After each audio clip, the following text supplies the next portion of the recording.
In Konoha, at first, I annihilated the Sarutobi clan. This video is purely for entertainment and does not infringe on copyrights or laws. The rights to the novel and image belong to the original author. We do not claim ownership.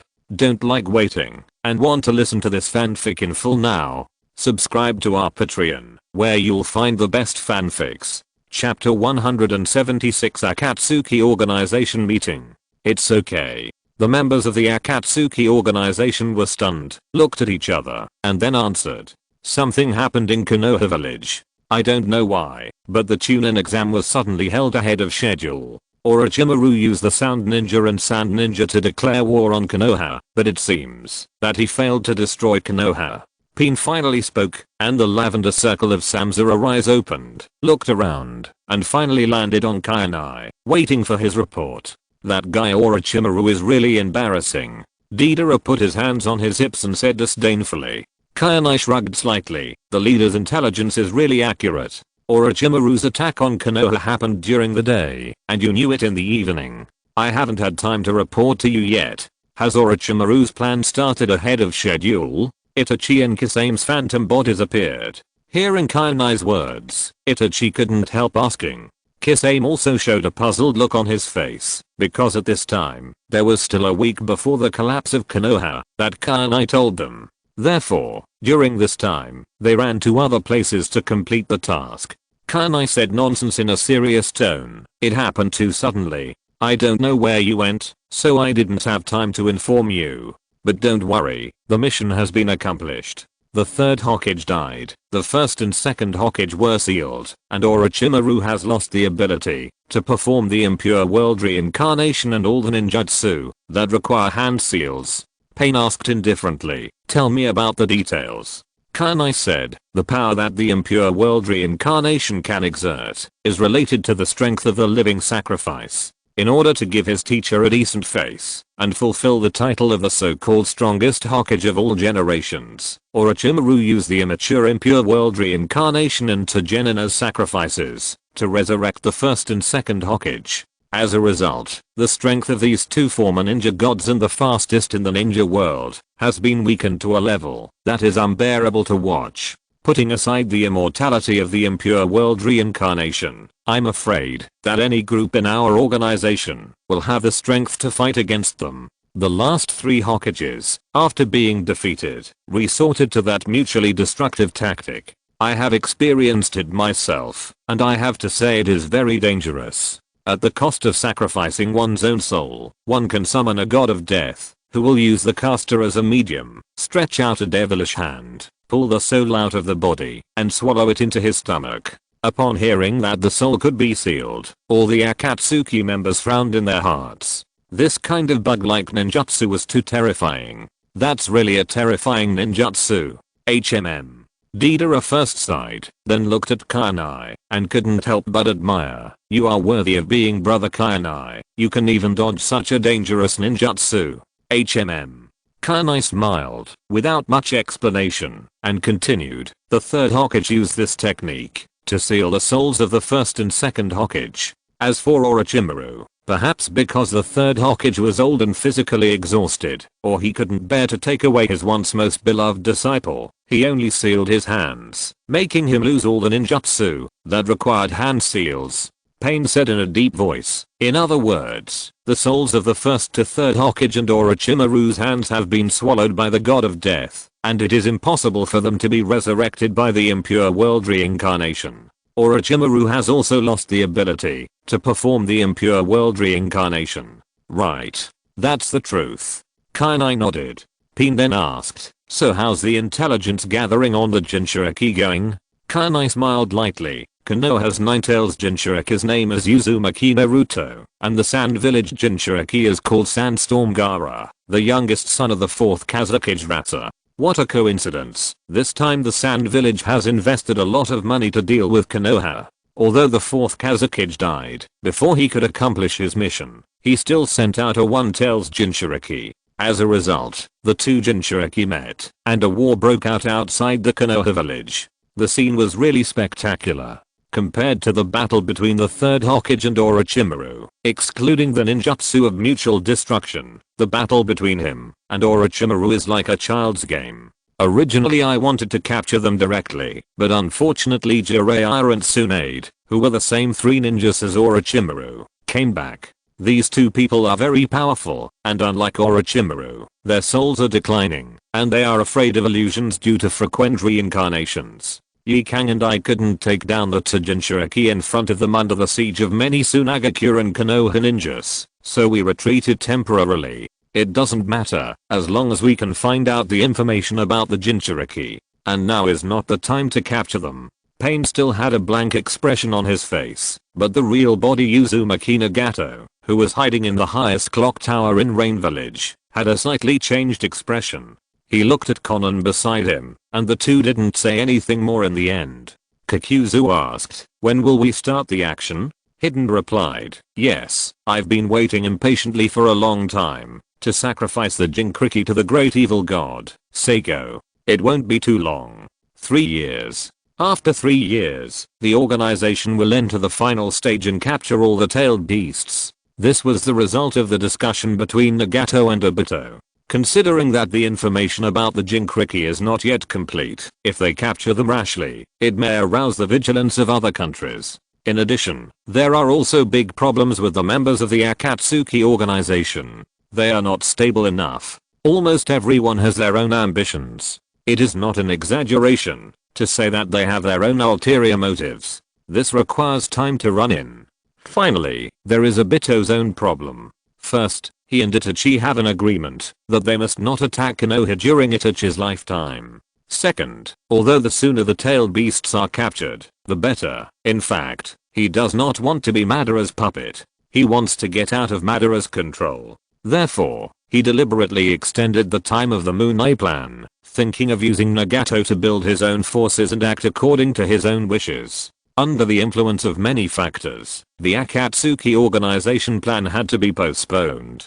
3 years. The dark side body space fell into a brief silence. Everyone had different thoughts, and no one knew what they were thinking. After a while, Pin spoke first, breaking the silent atmosphere in the field. For the next 3 years, everyone should lie low for the time being, and don't make too much noise, especially Kanai. It seems that you have gone too far this time. Those high-ranking officials of Konoha have been troubled by you. Next, you can come back and focus on collecting intelligence. Brother Kanai, did you do anything else in Konoha? Deidara was stunned and looked at Kanai in surprise. Nothing. Just before Orochimaru started the Konoha collapse plan, I injured a few Konoha Jonin and gave those high-ranking officials of Konoha some drugs.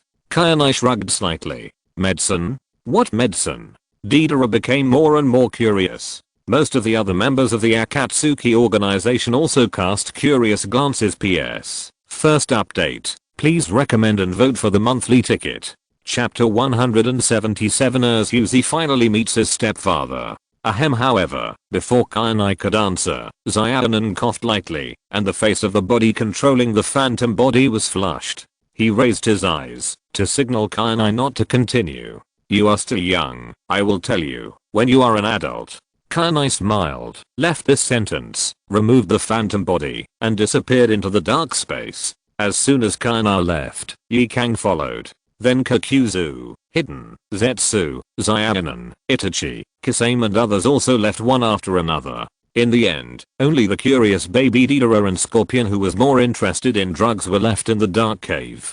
How can this be? Brother Kanai is really too appetizing. Huh? Deidara tilted his head to look at Bean. Chief, what kind of medicine did Brother Kanai give those old guys in Konoha? Bean's mouth twitched fiercely. What medicine? It can make those old guys in their 70s have a carnival. In addition to that kind of medicine, what other medicine can it be? Aphrodisiac.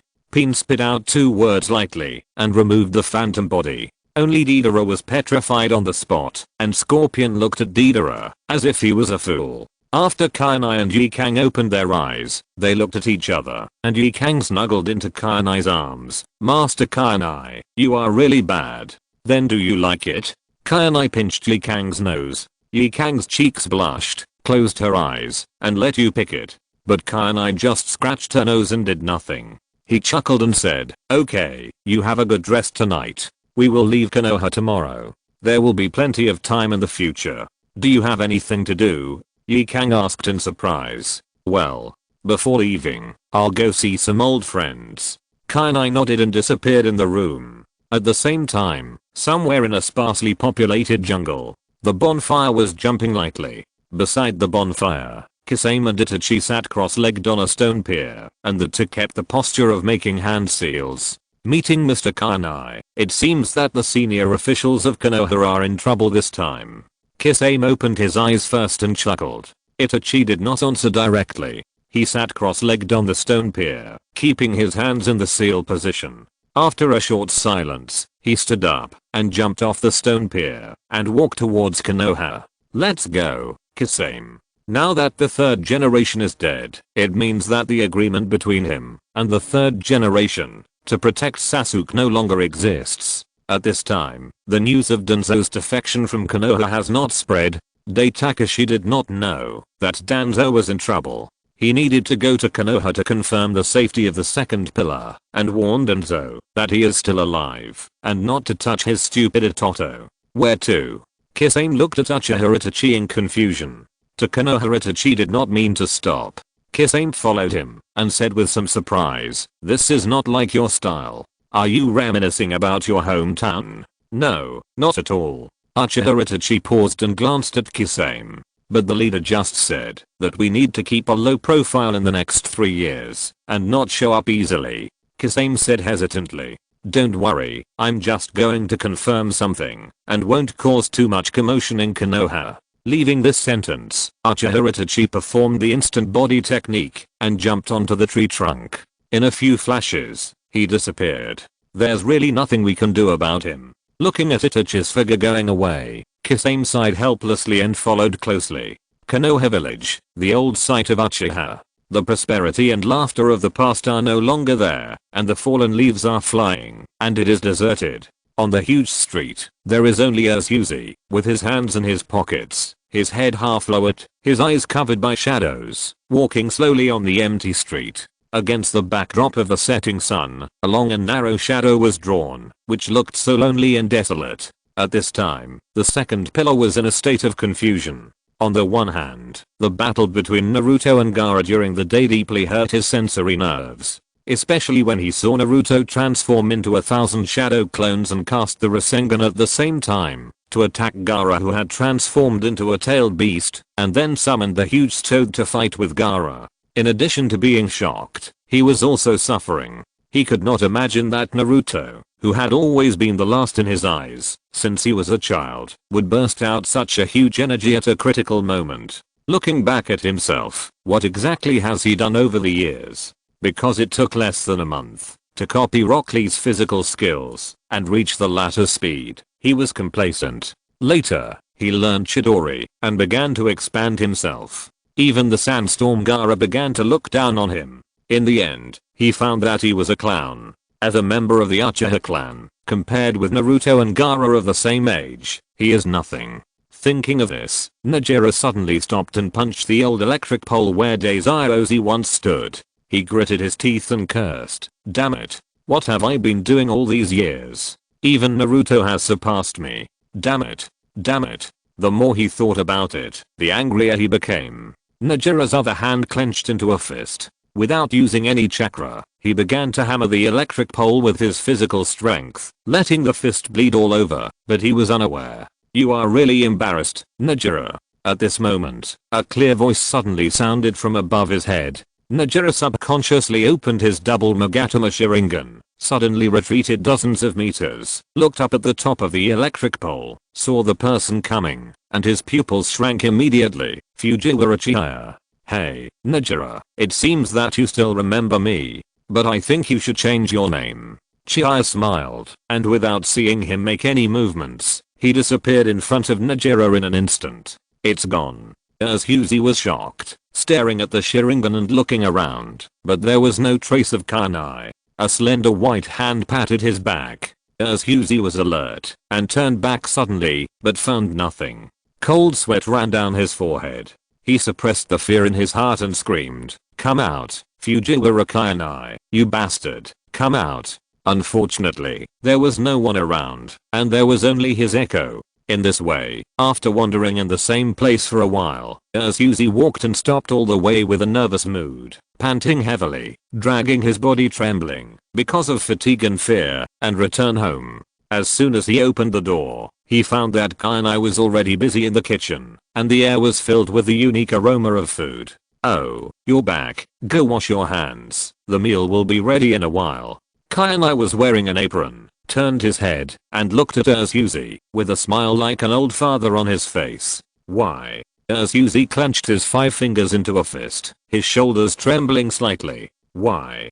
Chiya asked knowingly, and said with interest, I thought you were going to use Chidori to attack me as soon as you arrived. PS. Second update, please recommend and vote for me. Chapter 178, Uchiha calls daddy, Hinata sends pressed flowers. Uchiha did not answer Chiya's question, but raised his childish face, looked at Chiya and roared, your lover Uchiha Izumi also died at the hands of Itachi. Why? You obviously have such a strong power, why don't you take revenge and kill him? As for revenge, I took revenge on the night of the genocide. As for Daisuke, that is, your beloved brother, I think it is most appropriate for you to kill him.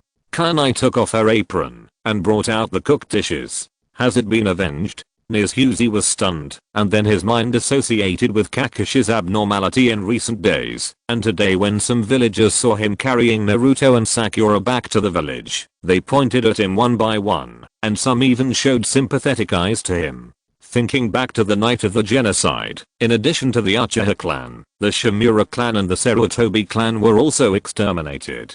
Uchiha is not stupid, and he quickly guessed the key to the matter. You mean, in addition to Itachi, the Sarutobi clan and the Shimura clan also participated in the demise of the Uchiha clan? No, it's impossible. They were destroyed by you that night, so it's impossible for them to participate. Uchiha walked to the dining table and sat down. It depends on you to find out the truth.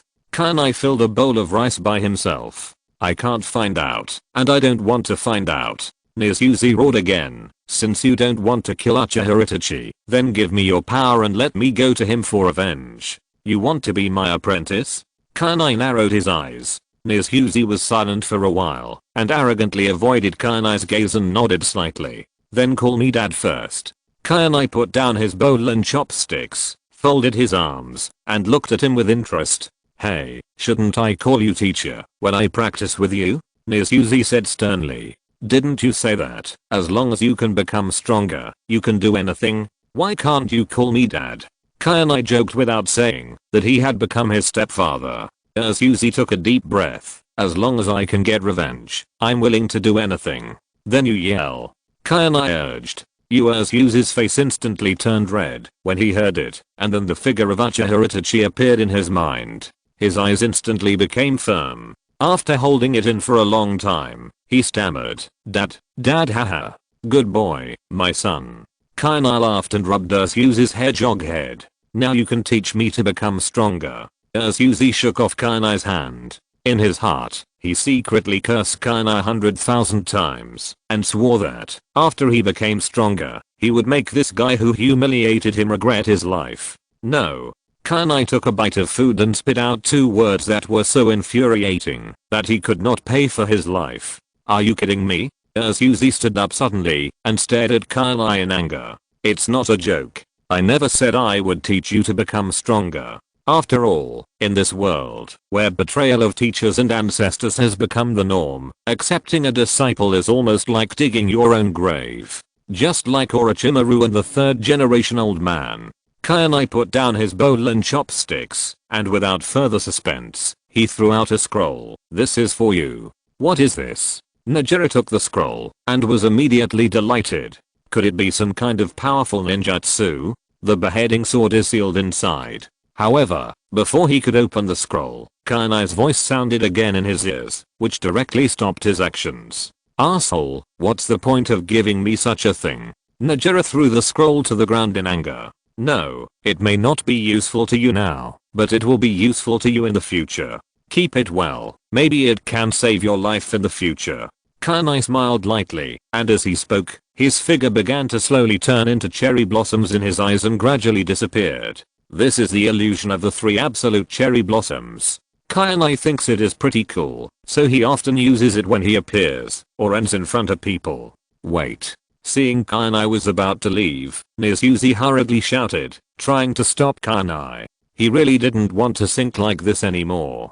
Do you really want to get power so badly? Kainai stopped the illusion in Nizuzi's eyes and restored it to its original state. Yes. Nizuzi nodded heavily. Then call me dad 3 more times. I can be merciful and teach you a ninjutsu. Kainai spread his right hand and took out the Dragon Cave spiritual scroll that he got from Orochimaru. Anyway, Orochimaru must have more than one scroll, and Nizuzi will be able to learn it sooner or later, so it doesn't matter if he teaches it now. It won't be another beheading sword this time. Nizuzi looked disgusted. You can also choose not to call. Kainai said and was about to leave. Wait. I'll call. Nizuzi grabbed the scroll and shouted dad 3 times in a row in Kainai's extremely evil eyes. When Kainai left Nizuzi's house, it was completely dark. Night fell. The moon was like a silver plate, and the sky was full of stars. Kainai came to the Hyuga family, Hinata's room. Hey, little Hinata. Kainai stood outside the window, holding his cheek with his right hand, leaning on the window head, and greeted her. It was still early at this time. Hinata, who had just finished a day of training and had taken a bath, had not yet gone to bed. She was sitting at the table by the window, fiddling with her pressed flowers. Seeing Kainai suddenly appear, her pure white beautiful eyes lit up instantly. Big brother, it was obvious that Kainai was not the first time to come here to find her. Are you pressing flowers again? Kainai gently stroked Hinata's cute little head through the window. Yeah. Hinata nodded with a slight blush on her face. Big brother, come in quickly. I'll open the door for you. No need. Kainai shook his head. I'll leave in a while. This time I came here specially to say goodbye to you. Hinata was startled. Big brother, are you leaving? This can be said to be Hinata's happiest time in the past month. Almost every few days, the person she loves most in her heart will come to see her at night. Well, now that the matter in Konoha has been resolved, it's time for me to leave. Kainai nodded. Will you come back? Hinata asked reluctantly. Of course, I will still come to see you from time to time in the future, but maybe not as often as now. Kainai smiled. After he spent some time to understand the flying thunder god that he blackmailed from Orochimaru, he can come back at any time. Then big brother, please wait a moment.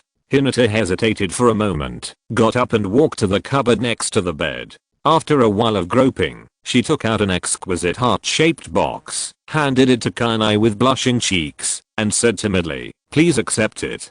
Kainai opened it and saw an exquisite embossed pendant inside. He instantly understood Hinata's intentions. And at this moment, the long-lost system prompt sounded in his mind. PS. The third update. Please recommend and vote for me. Chapter 179. Has Chinatsu awakened her observation haki and can listen to the sounds of all things? Ding. Congratulations to the host for triggering the system option. 1. Return the favor. Give Hinata a kiss from the one you love. Reward. Fighting World Zuan level advanced flying fighting skill Eagle Wings. PS. Issued in the form of ninjutsu. 2. Return the favor. Punish Under the Moon. Reward Fighting World Kinglian Earth Core Fire. 3. If you don't return the favor, you are worse than a beast. Reward God level embossing skills. Ding. Please choose. Should I say that she is worthy of being the crown princess of the original novel? She can actually get things from the Zuanhuan world. Even the strange fire has come out.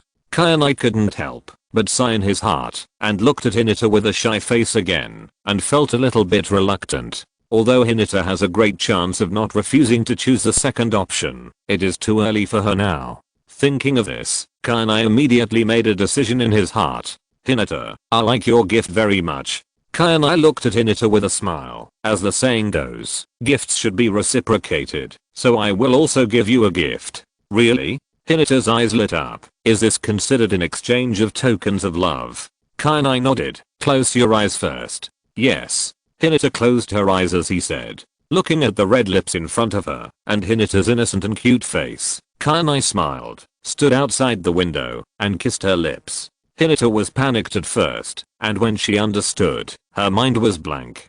Kayanai had disappeared, leaving only Hinata, who was shyly covering her red lips in front of the window. Ding, congratulations to the host for obtaining the eagle wings. Is this the eagle wings? It's quite interesting. From fighting skills to ninjutsu, from fighting spirit to wings, to chakra to wings. Kayanai stood on a building high ground somewhere in Konoha, took out the eagle wings scroll from the system, looked at it, and couldn't help but smile. Although it was a pity to lose the powerful weapon of strange fire, but with the eagle wings, the shortcoming of not being able to fly was also made up. Putting away the scroll, Kayanai came to Zahihang's house. Without any fancy moves, Kayanai directly picked up Zahihang and walked into the boudoir. After 2 hours of music, Kyuubi tiredly nestled in Kayanai's arms, pouting in dissatisfaction. You guy, why are you so rude today? I'm leaving Konoha soon. Kayanai concealed the fact that he had to go to Tsunade. In fact, he would leave tomorrow after watching the ceremony of Tsunade's succession to the 5th Hokage. As for the funeral of the 3rd generation, it was arranged in 3 days, and Kayanai was not interested in attending. He hadn't seen Mrs. Mikoto, Izumi and the youngest daughter Chika for more than 2 months. After all, as a man, you can't favor one over the other. You have to treat everyone equally. Will you come back? Kyuubi asked the same question as Hinata. Of course. Kayanai took out the scroll he extorted from Orochimaru. This is the Flying Thunder God that I extorted from Orochimaru. Flying Thunder God. Kyuubi was shocked. This is the time and space ninjutsu of the 4th generation Hokage. Yes, that's it. When I master it, I can come back often.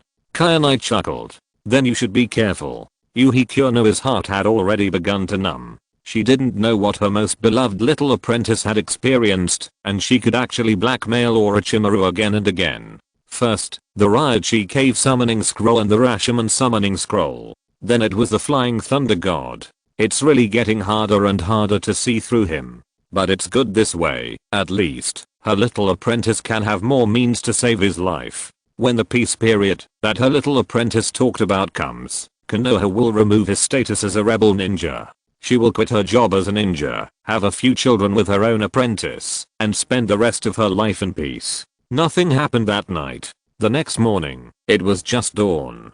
Kayanai, who had fought with Tsunade from early morning to dawn, was awakened by Chinatsu before she slept for a few minutes. Kayanai, why are you sleeping with your mother, an old woman again? Little Chinatsu rode on Kayanai and said angrily, I've told you so many times that you should call me dad.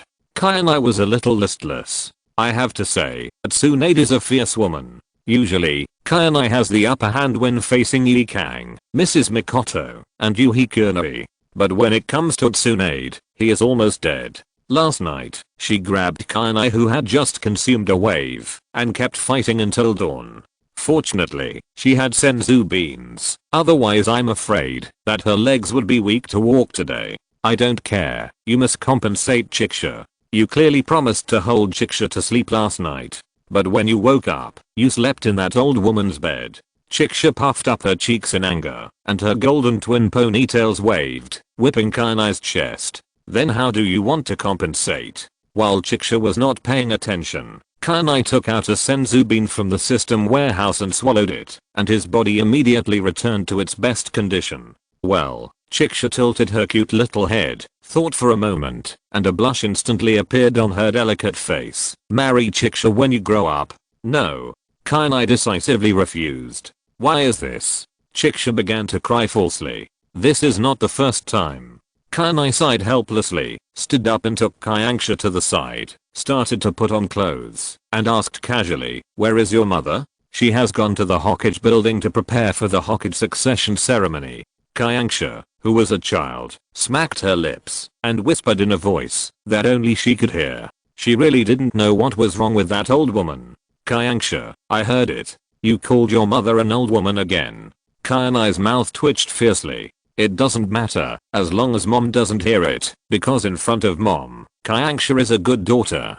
Kyangsha's pretty little face showed a harmless smile. But no good daughter would call her mother an old woman. I really don't know who taught you.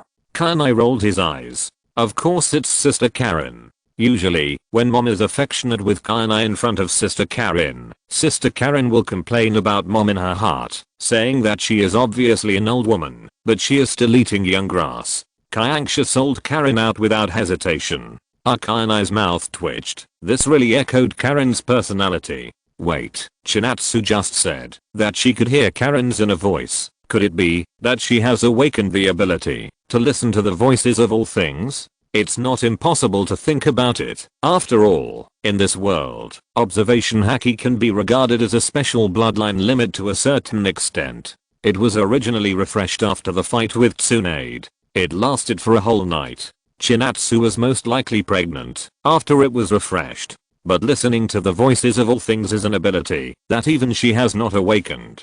Doesn't that mean that she has no secrets in front of her daughter? Thinking of this, Kainai suddenly looked at Chinatsu and asked hesitantly, Chinatsu, do you have some kind of mind-reading ability? PS. The 4th update. Please recommend and vote for the monthly ticket. Chapter 180 As Yuzi traveled through time. No, Chiksha definitely didn't.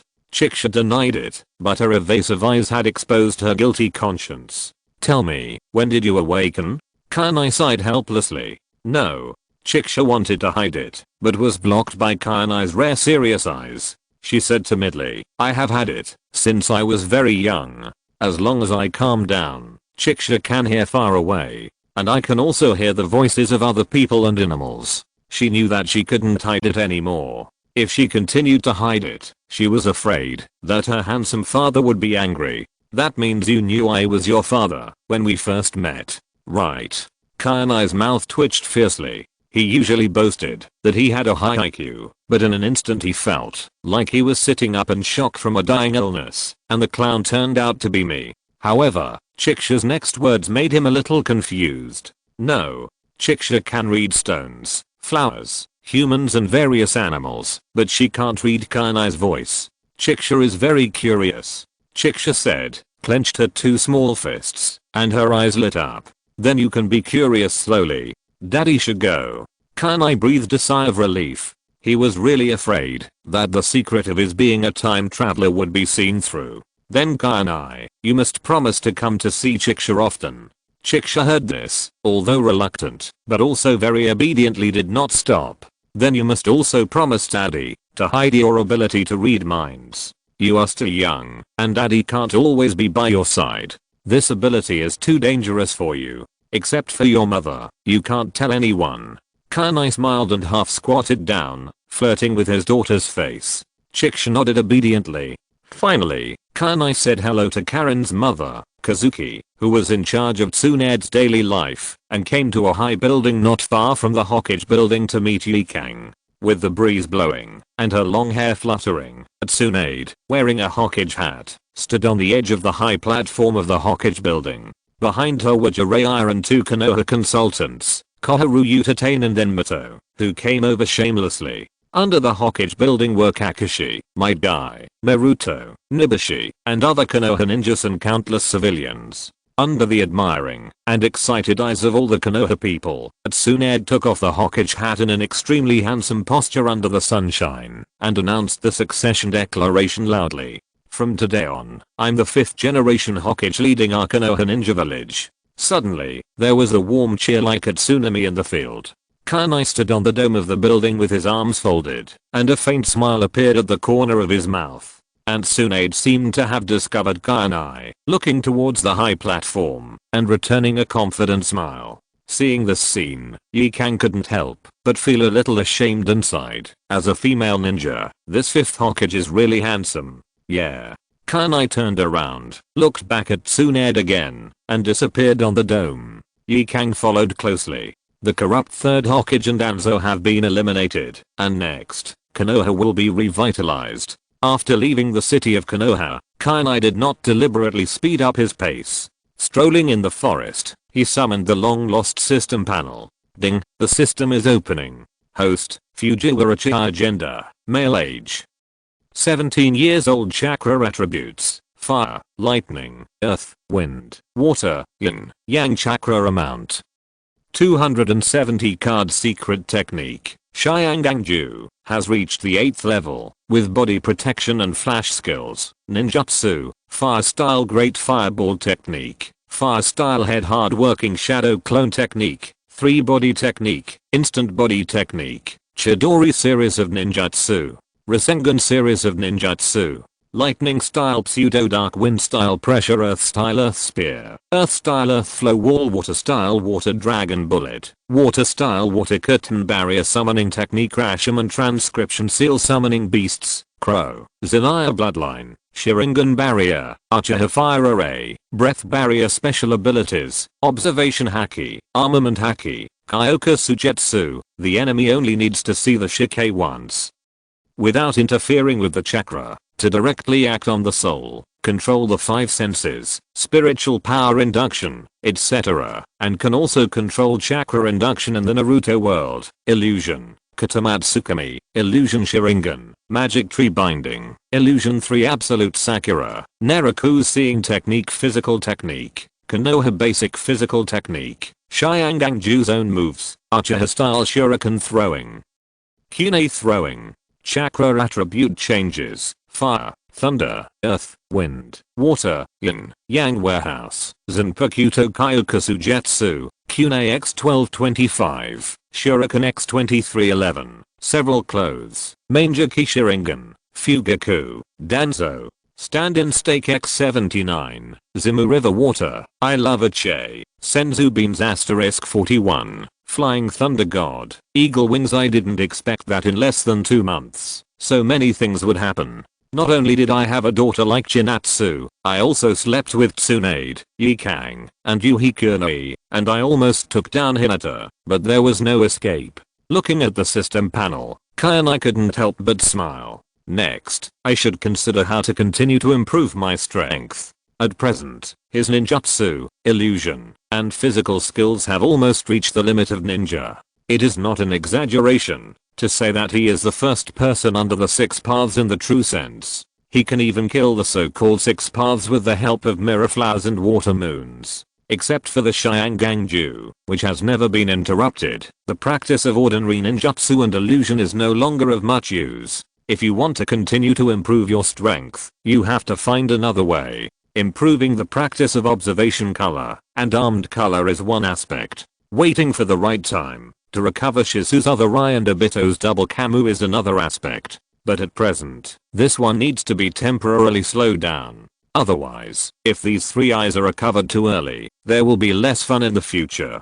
There is also the bloodline aspect. Although the ordinary bloodline limit is not very useful, if you can combine them all together to create a new bloodline net and release it in the form of protective ki or armed color, by then, it will undoubtedly take your strength to a higher level. By then, even without the help of mirror flowers and water moons, he can still roam freely in this ninja world. Not to mention that the system can continue to spawn other things. But before that, it is necessary to cultivate flying thunder god and eagle wings. After all, there is no such thing as a truly invincible thing in this world. It is always right to have more means to save lives. Thinking of this, Kainai touched his chin, took out the flying thunder god scroll, and began to study it. However, before he could watch it carefully, he suddenly sensed a strange feeling in the sky above his head, and then Yikang's voice rang in his ears. Master Kainai, look, there seems to be something in the sky. PS. First update. Please recommend and vote for me.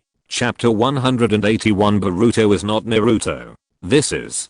Kainai looked up and saw a ball of light suddenly rising above the forest, followed by 2 figures, one large and one small, falling from the light and landing dozens of meters to their side. One of them looked to be in his early 30s, wearing a grey top with a blue and white vest, with the left sleeve empty, a ninja glove on his right hand, dark grey trousers and new ninja boots on his lower body, and a black robe. His left eye was covered by bangs, and his appearance was somewhat similar to that of Madara in Kainai's impression. This sense of deja vu was obviously that of the grown-up Najiro. However, his appearance was a little worse than that of his youth, with his cheeks and body obviously fatter, and he was obviously not as handsome as the Najiro he had just seen yesterday, and he also had some kidney deficiency. The other person made Kainai speechless.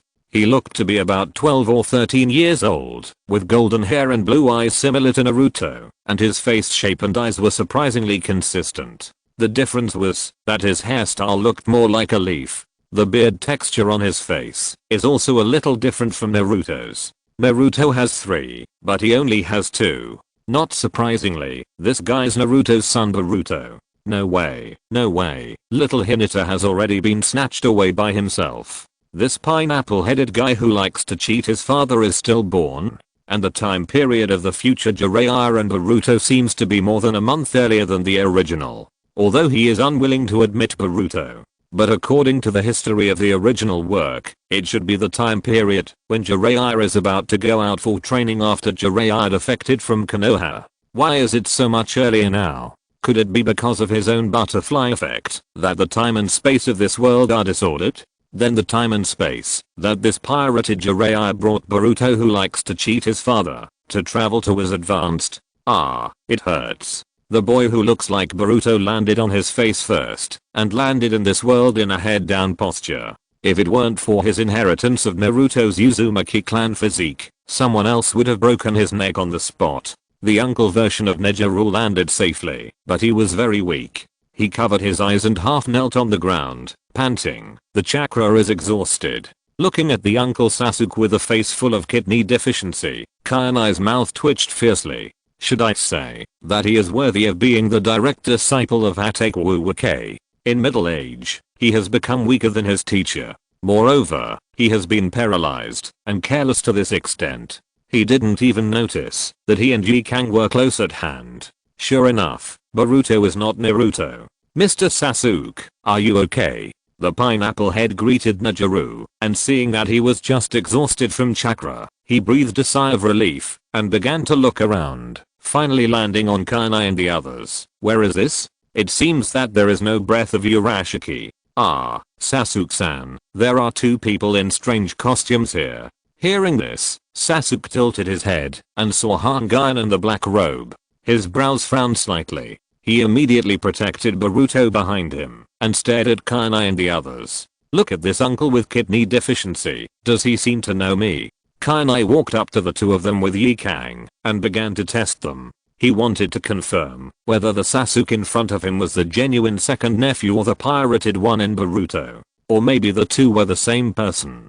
Boruto is the sequel to Naruto. If that was the case, then he probably couldn't help but kill Boruto. This cheating thing. Mr. Sasuke, do you know these 2? At this time, Boruto didn't know that danger was approaching and asked curiously. No, I don't know. Sasuke shook his head, and the reincarnation eye under his bangs began to look at Kainai inconspicuously. The more he looked, the more frightened he became, especially when he saw the huge amount of fairy chakra in Kainai's body, and his obviously fat face could no longer hide the solemnity in his heart. Nejiru thought to himself, with this huge amount of Senjutsu chakra, why have I never seen him in Akatsuki? I have never seen any intelligence about him, and the ring in his hand is not right. It belongs to Deidara. Could it be Deidara's former Akatsuki member? I'll know if I recognize him or not. I'll try and see. Kainai didn't know what the uncle version of Nejiru was thinking, but just took out his Zanpakuto with a smile. The next moment, he was surprised to find that Nejiru was not hit by Kagami Sujetsu. In other words, this extremely hollow Nejiru is indeed from a parallel universe. Boruto is not Naruto at all. Kainai was happy and whispered softly, "Shatter, Kagami Sujetsu." In front of this master and apprentice from another world, Kagami Sujetsu was released, and the hypnosis ceremony was completed. Seeing the Zanpakuto in Kainai's hand, the uncle version of the second pillar instinctively felt the danger, and also drew the sword at his waist, turned his back to Boruto, and said urgently, "Boruto, run." "No, Mr. Sasuke, your chakra has been exhausted. I can't leave you alone." Boruto shouted. "Don't worry about it, leave quickly, otherwise both of us will have to stay here today," the pirated second pillar said sternly. Kainai was shocked by the conversation between the 2. In this era, when the combat power has not collapsed, the most important thing for ninjas is personal information. These 2 guys simply have no common sense, especially the pineapple head, who easily shouted out the fact that the pirated second pillar's chakra was exhausted. Is this for fear that the enemy doesn't know? It seems that I misunderstood. After confirming that the two were not genuine, Kainai immediately lost interest in taking action, put away his Zanpakuto, left this sentence, and disappeared into the jungle. Ye Kang took a deep look at them and followed closely. As soon as Kainai and the two left, the pirated Sasuke breathed a sigh of relief. It looks like they're gone. Nejiru was exhausted again.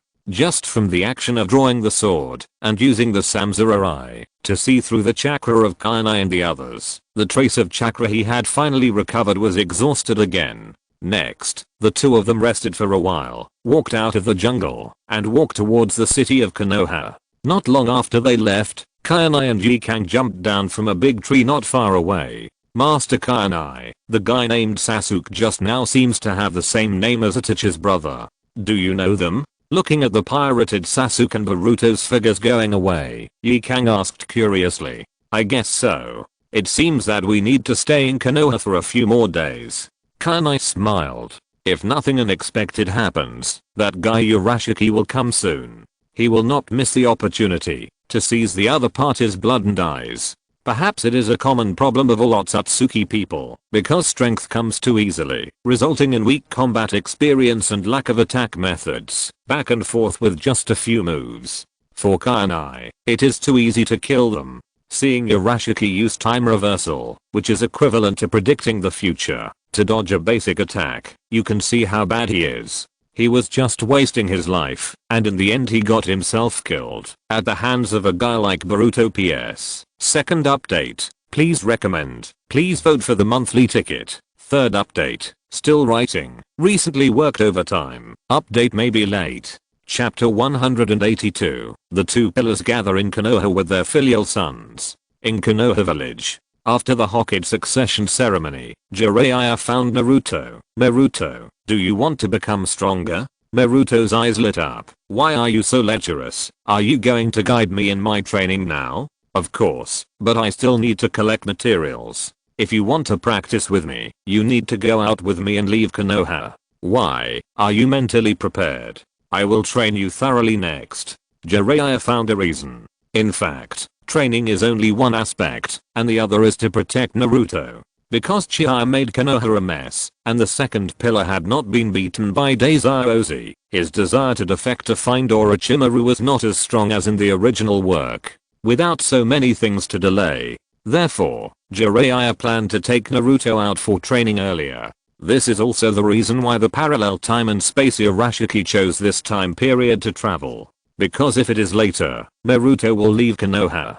Naruto recalled Kainai in his mind, and his eyes became firm in an instant. Humph, I'd love to have you do that. Then go say hello to your friends. I'm afraid you won't be able to come back in a short time. Jiraiya raised his right hand and turned to leave. When Neji, Rock Lee, Shikamaru and other Konoha warriors heard that Naruto was going to practice with Jiraiya, they all gathered around. Only the second pillar stood there, half lowered his head, his bangs drooped automatically, his eyes were covered by shadows, and his fists were clenched tightly. He knew that, when he came back next time, Naruto would definitely become stronger. And he couldn't stand still. He had to become stronger. Quietly, the figure of Orochimaru emerged in his mind. Perhaps it was time for him to leave. At the same time, Uncle Sasuke had already appeared on the water tank in Konoha village that was broken by Naruto and the second pillar in the original work. He concluded with a look of shock. This is the Konoha of the past. The Hokage rocks have also become fewer. The shadow rocks of my father, Uncle Kakashi, and Grandma Tsunade are all gone. The Thunder Car is gone, and there is no Shinshi Street. Many streets are gone.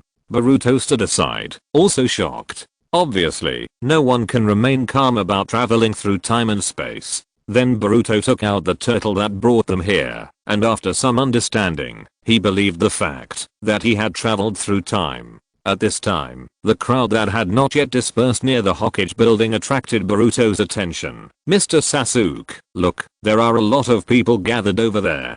Let's go and take a look, but before that, we need to disguise ourselves. Our purpose is to protect Naruto, and we can't have too much to do with this era, otherwise it will be bad to change history. Uncle Sasuke said, and performed the instant body technique, and jumped off the water tank.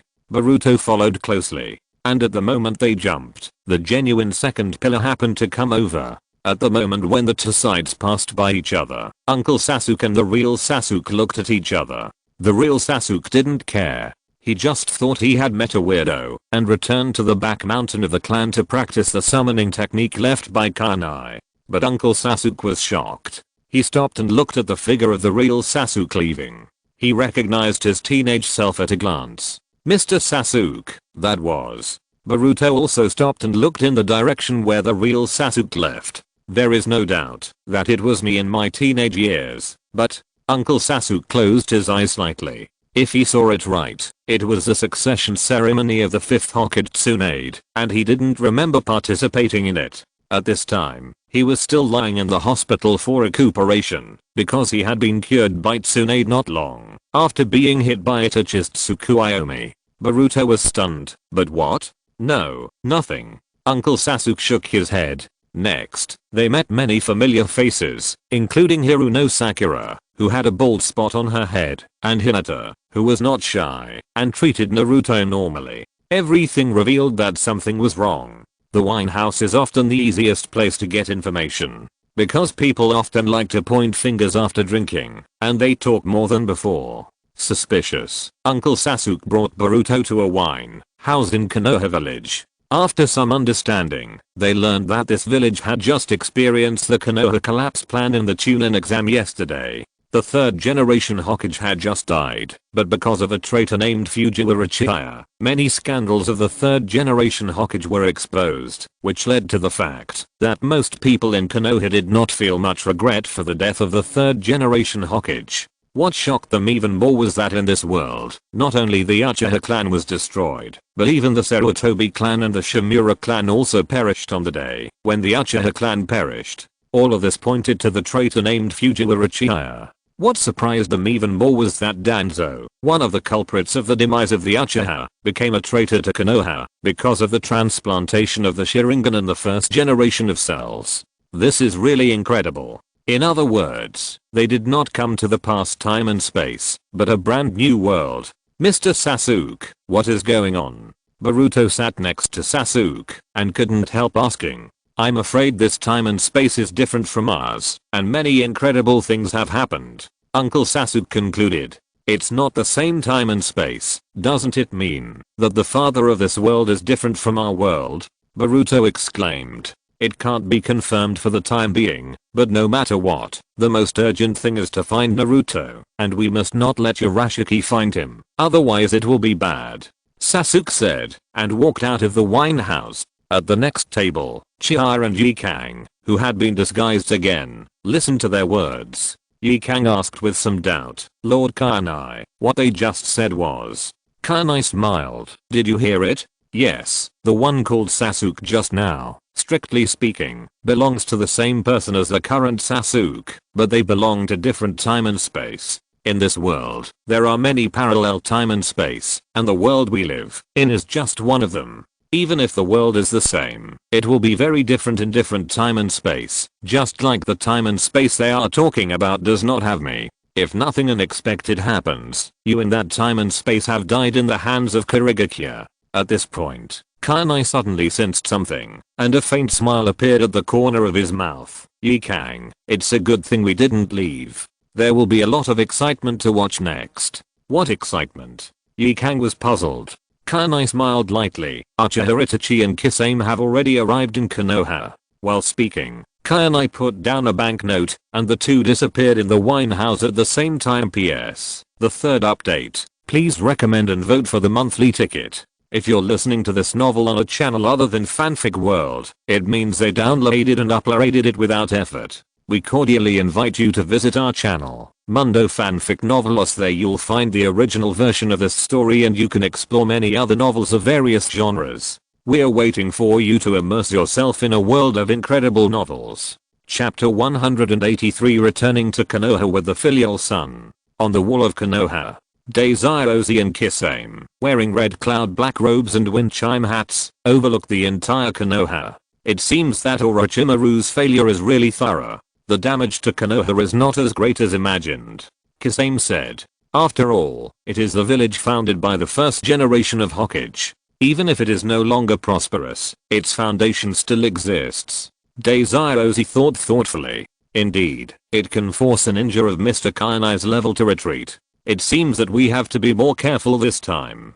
Kisame nodded in agreement. After a while, the two jumped off the wall, accompanied by a burst of wind chimes. Under the leadership of Uchiha Itachi, the two found loopholes in Konoha's sensory barrier, knocked out the guards, and swaggered into Konoha village. Ichiraku Ramen Restaurant. Naruto, who is about to follow Jiraiya to practice, is saying his final goodbye to Yumino Iruka. In return, Iruka treated Naruto to ramen as usual. Hi, you two, your tonkotsu ramen is ready. Also, Naruto, I heard that you are going out to practice with Master Jiraiya, so I specially added fish fillet for you. Ichiraku brought out 2 bowls of ramen. Thank you, Uncle Ichiraku. Naruto took one of the bowls with a look of surprise, and Iruka smiled and handed his bowl to Naruto. Naruto, I'm also ready for you. Go out to practice with Master Jiraiya. Do your best. Aha. Master Iruka, I will. Then I'll start. Naruto took the other bowl of ramen with excitement and joy on his face, and began to eat heartily. Outside the ramen restaurant, Boruto looked at Naruto's satisfied expression, and his mouth twitched. He couldn't help but complain. It turns out that the father in this world also likes to eat ramen, and he is so easy to satisfy. Yes, it seems that, even if the world is different, the time and space are different, Naruto is still the same. Uncle Sasuke recalled the past with Naruto in his mind, and a gentle smile appeared at the corner of his mouth. At this time, a burst of wind chimes suddenly echoed on the street. Uncle Sasuke and Boruto subconsciously turned their heads to look. Uchiha Itachi and Kisame, who were wearing red cloud black robes and wind chime hats, walked over. The moment they passed by, Uncle Sasuke recognized Itachi at the first time, and his pupils shrank instantly. And Itachi also saw Sasuke. From him, he saw the shadow of his younger brother. He hesitated a little, but finally did not stop. Looking at the two figures going away, Boruto couldn't help but say, red cloud and black robe, just like the two people we saw before. They seem to be in the same group. Mr. Sasuke, do you know them? Ah, the one without the sword on his back is Uchiha Itachi. Sasuke replied with a trace of loneliness in his eyes. Boruto was suddenly startled. Then he is not. You stay here to watch Naruto. Don't lose him. I'll be back soon. Sasuke nodded and disappeared on the spot. Konoha Hospital. At Tsunade-sama please. Asuma-sensei, Ino, Shika, and Chao led Tsunade to Asuma's bedside, and Might Guy followed behind Tsunade, waiting for Tsunade to treat his favorite disciple Rock Lee. Is this Asuma? Tsunade looked at Asuma on the bed, and the corners of her mouth twitched fiercely. The skin was as white and rosy as a baby, the chest was slightly bulging, and the beard was gone. If the facial features were not much different from before, Tsunade would not have recognized him. Hearing this, Ino, Shikaku and Cho looked at each other, their old faces all blushed. Shikamaru twitched his lips, turned his face away from Tsunade's gaze and explained guiltily, when the Sarutobi clan was exterminated, Asuma accidentally injured a man, in order to protect his clan members, so he became like this. At the end, Shikamaru's voice was as soft as a mosquito. It has long been an open secret that Asuma was castrated, so they just said it directly, to avoid an embarrassing situation later. That's really a bad taste. It's not clear whether she was talking about Asuma or Chiya. Tsunade uttered this inexplicable sentence, and her right hand was surging with blowlight, and the palm fairy technique was performed, pressing on Asuma's head. After a moment, Asuma's eyelids trembled slightly, and finally slowly opened his eyes. I have healed his mental trauma. Let him take good care of his body in the next few days. Tsunade was not interested in chatting with Asuma here, leaving this sentence and turning to walk outside. Under the leadership of Might Guy, they came to Rock Lee's ward. Looking at Rock Lee's almost completely disabled limbs, even Tsunade, who was calm, couldn't help but frown. Tsunade-sama, how is my apprentice? Might Guy asked with a nervous heart. Rock Lee also showed a nervous expression. This was related to whether he could continue to be a ninja in the future. If he couldn't even cure Tsunade, who was known as one of the 3 ninjas, then he really couldn't accept this blow. Tsunade took a deep breath. I hope you two can be mentally prepared. Yeah. Might Guy and Rock Lee looked at each other, their throats rolled, they swallowed their saliva, and nodded slowly. Just when they thought that even Tsunade was helpless, Tsunade suddenly laughed. I was kidding you, no problem. I'll prepare for the operation later. Hearing this, Rock Lee seemed to have been drained of all his strength. He breathed a sigh of relief in an instant, and the whole person suddenly felt like he had survived a disaster. Ha ha ha, Tsunade-sama, you really scared me. Might Guy laughed with relief and embarrassment. Then, his expression suddenly became serious. He bowed and said solemnly, then I'll leave it to you. Tsunade nodded. In fact, even she was not sure that she could cure Rock Lee's injury. If Kanai had not given her 5 senzu beans last night, reminding her that she could use one of them to treat Rock Lee, just in case, she would not dare to take the risk. At this moment, footsteps sounded outside the ward, and Shizune ran in breathlessly. Oh no, Lady Tsunade, a suspicious person suspected to be a member of the Akatsuki organization was found in the village. Kakashi has tracked him down. Troubles are really one after another. Let's go and take a look. Tsunade was a little irritated. Kanai just told her last night that the Akatsuki organization would not take any action in the next 3 years. How come 2 members of the Akatsuki organization suddenly appeared? Wait, Lady Tsunade, leave it to me there. I will go to support Kakashi, and please perform surgery on my disciple. Might Guy said on the side. Hearing this, Tsunade looked at Might Guy, then at Rock Lee, thinking of the 8 gates, sighed softly, nodded slowly, and finally agreed. Then, please. P.S. First update, please recommend and vote for me. Chapter 184 Kakashi escapes the beating. A corner of Konoha village, beside the river. Kakashi was already confronting Itachi and Kisame. With Kakashi were 2 special jonins, Yamashiro Aoba and Hazuki Reito. You are not from the village, and you are wearing the same uniform as Fujiwara Chiya. Are you from the same organization? What is your purpose in coming to Konoha? Kakashi looked at Itachi and Kisame with a serious expression. Long time no see, Mr. Kakashi, Mr. Aoba, Mr. Reito. Uchiha Itachi said calmly. Since you know us, it means that you, like Fujiwara Chiya, were once a ninja of Konoha. Who are you? Yamashiro Aoba stepped forward and stood shoulder to shoulder with Kakashi. Uchiha Itachi slowly lifted his bamboo hat, revealing a pair of Scholar 3 Magatama Sharingan. The pupils of Kakashi and the other 2 shrank at the same time, and a trace of cold sweat flowed down their foreheads. It was not until Uchiha Itachi took off his hat and unbuttoned the collar of his Akatsuki robe like in the original work that Yamashiro Aoba spoke with difficulty. There is no mistake, you are Uchiha Itachi. It seems that you all know Mr. Chiya and Mr. Itachi, so let me introduce myself as well. Kisame politely took off his wind chime hat and spoke slowly. Hashigaki Kisame, thank you for your guidance in the future. There is no later. Bingzuli Tong, the former direct bodyguard of the 3rd Hokage, stood up and said, Fujiwara Chiya who was in cahoots with you recently caused chaos in Konoha and caused the 3rd Hokage to not rest in peace after his death. I will definitely not let you go today.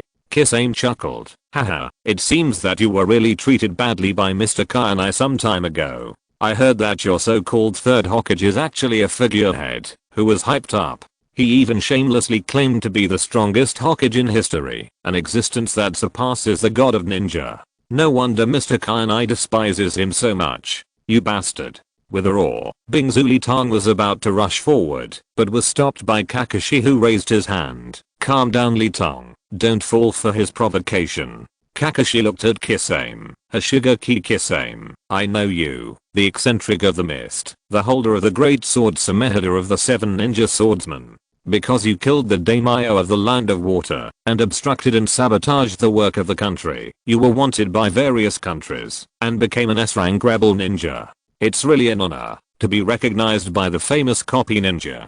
Although you lost to Mr. Kanai some time ago, you must have some skills to beat Zabuza. It just so happens that my Samehada sword hasn't met an opponent for a long time. You are a worthy target.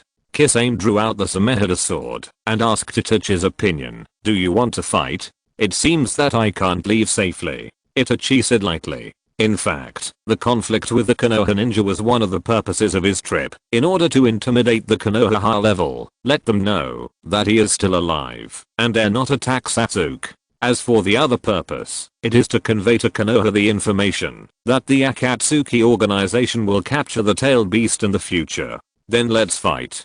Kisame waved the Samehada sword and rushed towards Kakashi and the other two, and the sword fell. With a crisp sound of metal, Kisame's sword was barely blocked by the black sword of Bazuli-tan. Yamashiro Aoba took the opportunity to summon crows to interfere with Kisame's actions, joined the battle, and fought with Kisame. Uchiha Itachi and Kakashi did not look at Kisame and the other two, but just looked at each other.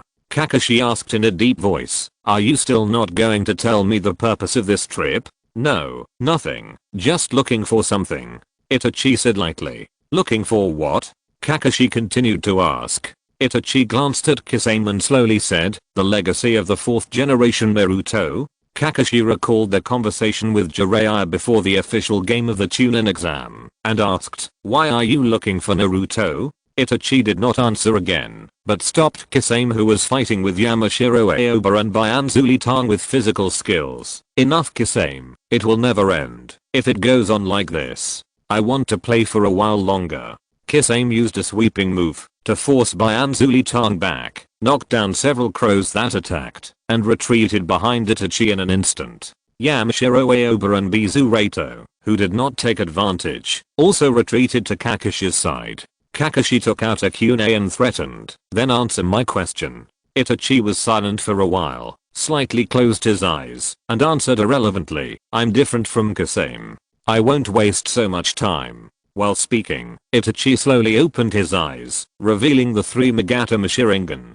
Kakashi was shocked, and quickly closed his right eye, and at the same time, shouted to Yamashiro Aoba and Bizurito, "Quick, Aoba, Rito, close your eyes. This is a Sharingan." Hearing this, Yamashiro Aoba and Bizurito quickly closed their eyes. Just when Kakashi was about to be hit by Itachi's Tsukuyomi like in the original book, Uncle Sasuke, who was hiding in the dark, finally couldn't hold back anymore, and appeared between Kakashi and Itachi. "Enough, stop it. Yoho, is there another helper?" Kisame's face suddenly turned cold, but he didn't take Uncle Sasuke seriously. He pointed the Samehada in his hand at Sasuke. "It's not polite to hide your head and show your tail. Untie it quickly, or I will do it myself." At this moment, in order to prevent being recognized by acquaintances, Uncle Sasuke used the transformation technique to change into a magician's outfit and put on an eye patch on his left eye. Hearing what Kisame said, Uncle Sasuke did not answer, but just lifted the transformation technique as he said. Looking at Uncle Sasuke's slightly vicissitudes, but very familiar face, and under those eyes, the chakra similar to his own. In an instant, Itachi seemed to understand everything. A relieved smile appeared at the corner of his mouth. "This is the grown-up Sasuke. It seems that his plan has succeeded." Sasuke did not lose his sight, and successfully got his own eyes, which were upgraded to the Eternal Manjaki. "Why do you have to disguise yourself?" Itachi asked lightly. Uncle Sasuke lowered his head, and began to recall the sweet time he spent with his brother in his mind. He still did not speak, because he did not believe that his brother would not recognize him. Kisame said, "It seems that you are unwilling to answer." Just as he was about to take action, Itachi called him. "Stop it, Kisame." Kisame looked at Itachi in confusion, and heard him say, "If you continue to fight, it will only be endless. There is no need to cause yourself unnecessary trouble." After that, the two disappeared at the same time. "Who are you, and why are you helping us?" Kakashi did not intend to chase Itachi. He knew that, if this middle-aged man had not appeared just now, the 3 of them would definitely be in danger. In addition to Akatsuki, there are other people who have troubled Naruto recently. Find a way to protect him well. Uncle Sasuke looked back, and left this sentence. In Kakashi's horrified eyes, he followed the direction of Itachi. PS. Second update, please recommend and monthly votes. Chapter 185. Uncle Sasuke and Takeo confess their feelings. This is. Kakashi was shocked and lost his voice. He also recognized Sasuke. His face was full of disbelief. Recalling Kainai's words, the 3rd generation and Danzo were the culprits of the Uchiha clan's extermination. Could this person really be the future Sasuke? He traveled from the future just to see Itachi, his brother. Kakashi, have those two left? Bingzuli Tang and Yamashiro Aoba opened their eyes. Kakashi nodded slowly. At this moment, my guy, who came to support, rushed over. He widened his eyes and looked around. Where are the enemies? They have gone far away. He sighed softly. This is getting more and more troublesome. On the other side, not long after leaving Konoha village, Itachi stopped and landed on the ground. Kisame, wait for me in front. What's wrong? Kisame stood on the tree trunk and asked back. Someone is chasing us. You go first, and I'll take care of the rest. Itachi turned and looked in the direction he came from, with his back to Kisame. It's really strange that you would take the initiative to join the battle today. Kisame curled his lips. Although he said so, he didn't mean to investigate further. He continued to move forward. After a few jumps, he disappeared. Soon, Uncle Sasuke caught up with him.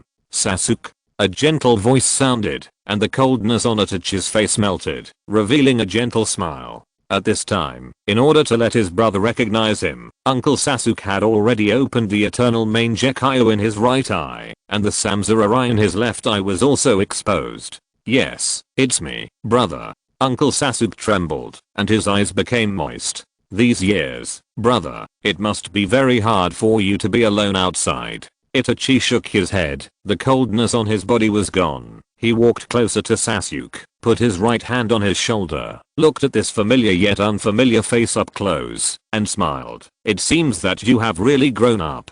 Brother, Before Sasuke finished speaking, Itachi interrupted him with a smile. You don't have to say it, I understand. But brother, you will die. Uncle Sasuke felt like a lump in his throat, and after a long time, he squeezed out these words from his throat with difficulty. Although he knew that the person in front of him was not his real brother, he still couldn't help wanting to change something. Since the future is already predetermined, why force anything? I'm already very happy to see you. When you grow up.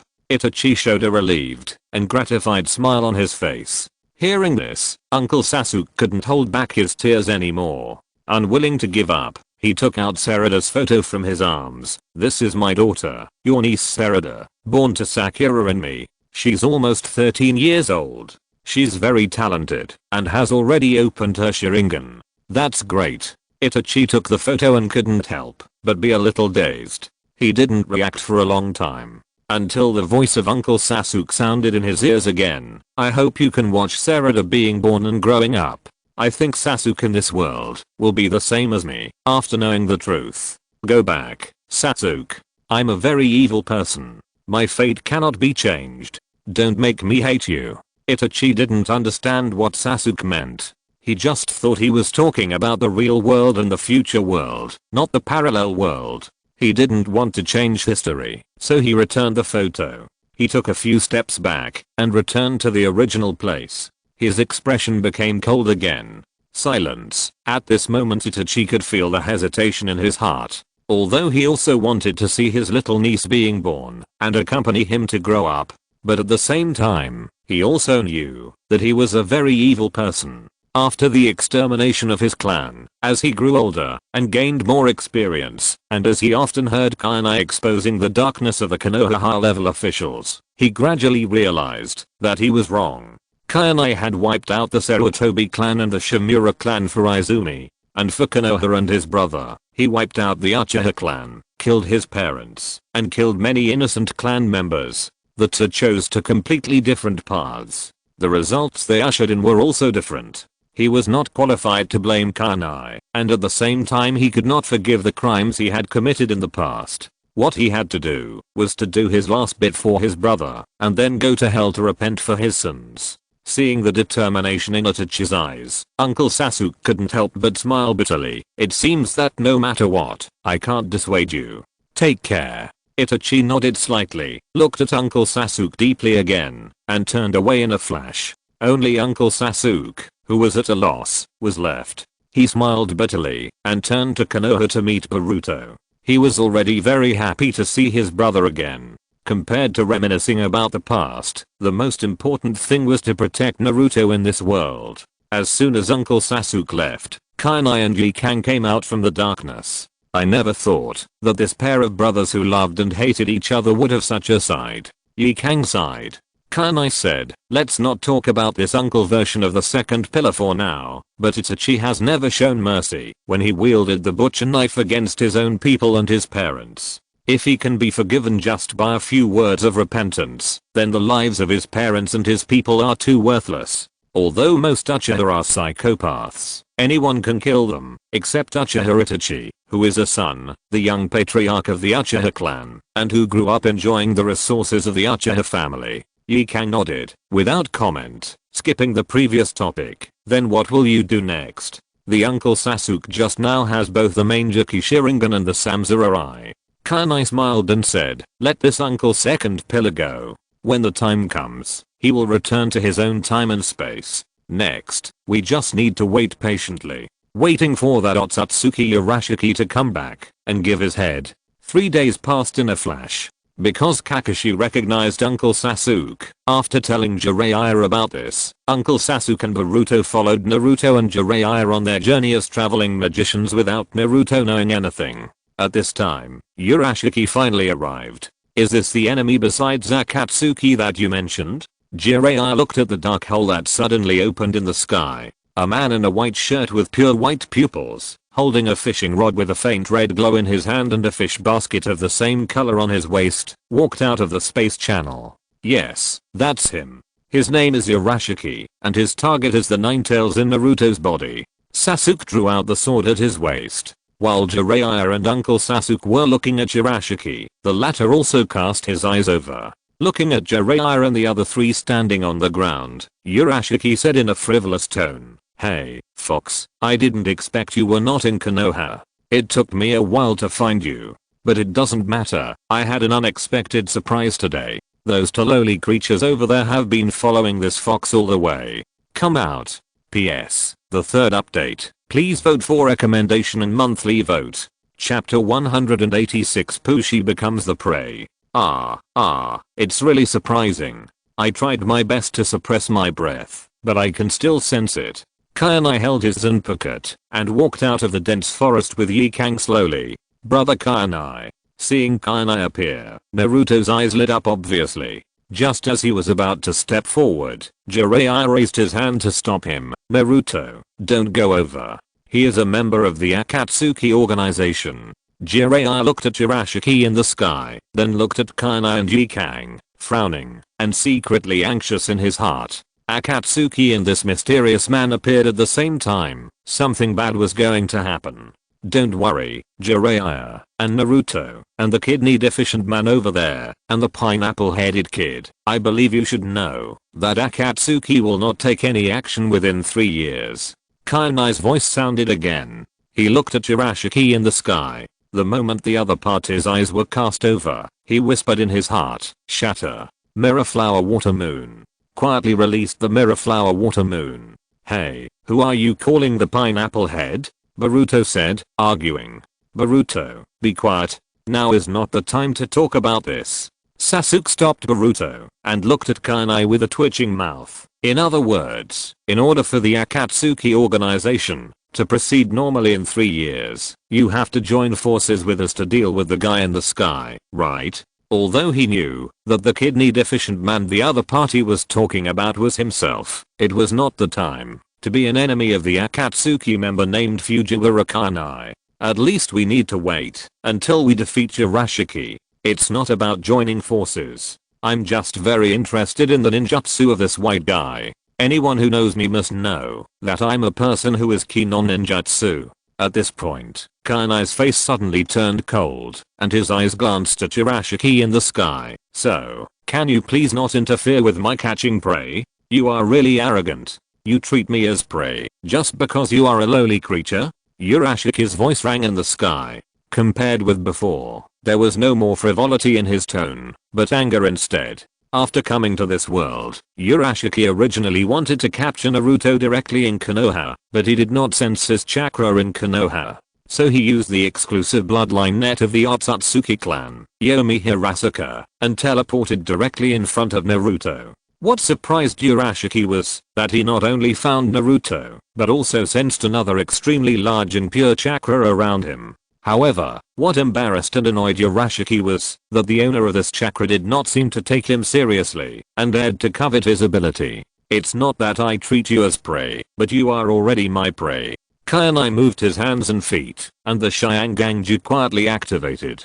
An extremely large amount of fairy chakra spread quietly with him as the center, turning into a circle of airwaves and shooting around. Wherever it passed, strong winds blew, and no grass or trees were spared.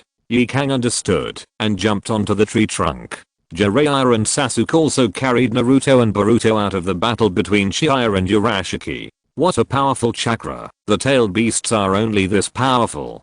Jiraiya exclaimed. Boruto couldn't help but sigh. So powerful, of course, my brother Chiya is the most powerful. Even Kakashi and his team were defeated by brother Chiya. This Urashiki is definitely not a match for brother Chiya. Hearing Jiraiya and Boruto praising Chiya, Naruto seemed to hear them praising himself and said complacently, "Don't be happy too soon. The huge chakra doesn't mean much to people of Urashiki's race. This guy Chiya doesn't know Urashika's information, so he will suffer a great loss." Compared with Jiraiya and the other two, Sasuke, an uncle who knew the terrible Akatsuki clan, was surprised at Chiya's power, but he was not as optimistic as he imagined. With just one sentence, he poured a bucket of cold water on Naruto's head. Naruto was anxious when he heard this. "Then tell brother Kainai about Urashiki." Sasuke shook his head. "It's too late." While the others were talking, Urashiki had already taken the lead.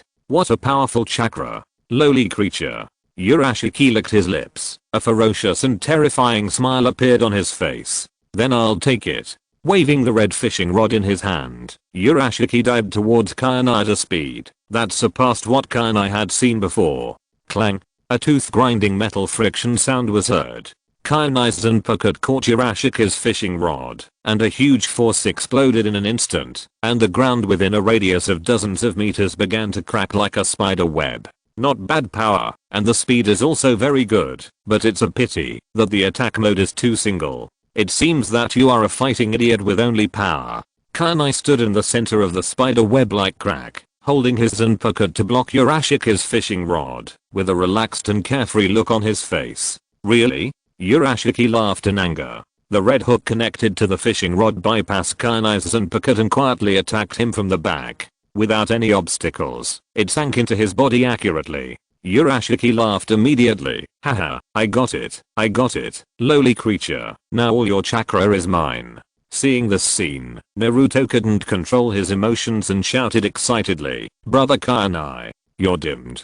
Sasuke and Boruto closed their eyes in disappointment at the same time. From the beginning, they didn't think Kainai had the ability to defeat Urashiki. Jiraiya said on the side, "It's too early to draw a conclusion now." As soon as the voice fell, there was a bang, the smoke dissipated, and Kainai turned into a wooden stake. At the same time, a bright knife light suddenly emerged and attacked Urashiki from the back. Urashiki was shocked, and quickly opened the Samurai to predict Kainai's attack. But how could Kainai's attack be so easy to dodge? Urashiki can use the Samurai skill to predict the attack within a few seconds, and Kainai also has the observation haki to predict the direction of Urashiki's next evasion. In addition, it was a sudden attack. As one side gained strength, while the other lost strength, Urashiki only barely avoided Kainai's blade, and distanced himself from him, but his shoulder was still scratched as expected, and blood flowed. "Ah, hey, you said you are not a combat idiot, but you can't even distinguish the most basic ninja stand technique. I really don't know how you survived until now. You are really a fool. Could it be that your opponent is also an idiot like you?" Kainai's words directly scolded Urashiki, Uncle Sasuke and Boruto. Boruto and Uncle Sasuke's faces turned black on the spot. The two looked at each other. Boruto said guiltily, "Well, so the substitution technique can be used like this, but he seems to have scolded us too." Uncle Sasuke heard this. His face turned green and purple, and he couldn't say a word. After holding it in for a long time, he simply stopped looking at Boruto and continued to observe the battle between Kainai and Urashiki. "Asshole. In anger, Urashiki covered his injured right shoulder and roared, took out the chakra plundered from Uncle Sasuke from the fish basket, and used fire escape to cover Kainai. PS. First update, please recommend and monthly votes. Chapter 187 Pushi's mental explosion. Kainai took the initiative and symbolically formed a seal with his right hand. A huge amount of chakra gathered in his throat, and then suddenly spurted out, turning into a huge water dragon that was 100 meters long and instantly extinguished Urashiki's flames. The water dragon continued to move forward and pounced on Urashiki. Although Urashiki could predict the attack in the next few seconds by going back in time, being able to predict is one thing, and being able to dodge is another. Facing such a huge water dragon, he had no time to dodge, and it was too late to use Yomi Hirasaka. As for the absorption ninjutsu of the Rinnegan, before the transformation, this guy who had not developed the Rinnegan at all could not absorb it at all. In desperation, he had to jump up. But Kainai seemed to have predicted his action. The water dragon suddenly turned around and continued to pounce on Urashiki at the moment it was about to land. Urashiki was shocked. Oh no. With Kainai predicting Urashiki's prediction, the water dragon opened its huge mouth and bit Urashiki tightly and rushed him to the hill, formed by huge rocks in the distance. Boom. Violent explosions resounded throughout the field, and the entire hill exploded. The water dragon carried the rubble and scattered into the sky, turning into countless small raindrops and falling to the ground. At this moment, Urashiki directly crashed through the hill, his body embedded in the mountain, and was buried by the boulders. Ouch. The rain scattered on Boruto, and at the same time, a rubble fell. Boruto's head bulged up a small bag at a speed visible to the naked eye. He couldn't help but say in pain, "It's really like a storm." Sasuke. He almost called out the name of Uncle Sasuke again, and Boruto hurriedly changed his words. Is Urashiki defeated by Kainai now? No, that guy is not so easy to defeat. Uncle Sasuke shook his head, and his right eye had opened the Sharingan at some point, staring at Kainai and Urashiki who was buried in the mountain. Lowly creature, you angered me. Urashiki's angry roar came from the mountain. The whole earth seemed to be shaking violently. The next moment, Urashiki rushed out of the mountain like a cannonball, stagnating in midair, revealing a rather embarrassed figure. Kainai's water dragon bullet containing the chakra of the Shiangangju fairy art just now, although it hit him hard, did not cause him any actual damage. What really made him intolerable was that he was beaten so badly by an inferior creature that did not even have the samurai and the tailed beast. Don't shout, that will only make you look weak. Kainai looked up at Urashiki in the sky, shrugged slightly, and raised a hint of undisguised sarcasm at the corner of his mouth. It's too easy to deal with a guy like you who gets power too easily, resulting in weak combat experience and a single attack mode. Just like a child, no matter how powerful the weapon in his hand is, he is still just a child. It's too weak. A boy from outer space. You said I'm weak? Urashiki's eyes widened with anger, the light of the samurai flashed, and he disappeared from everyone's sight in an instant. Yeah, it's really weak. Kainai replied, swinging his sword behind him. Urashiki happened to appear, and before he could launch an attack, he was hit by Kainai's Zanpakuto, and had no choice but to raise the fishing rod in his hand to block. Under the powerful force of Kainai's slash, Urashiki was blown away. His body plowed the ground for dozens of meters, and finally hit the rock mountain hard, and then stopped retreating, raising a cloud of dust.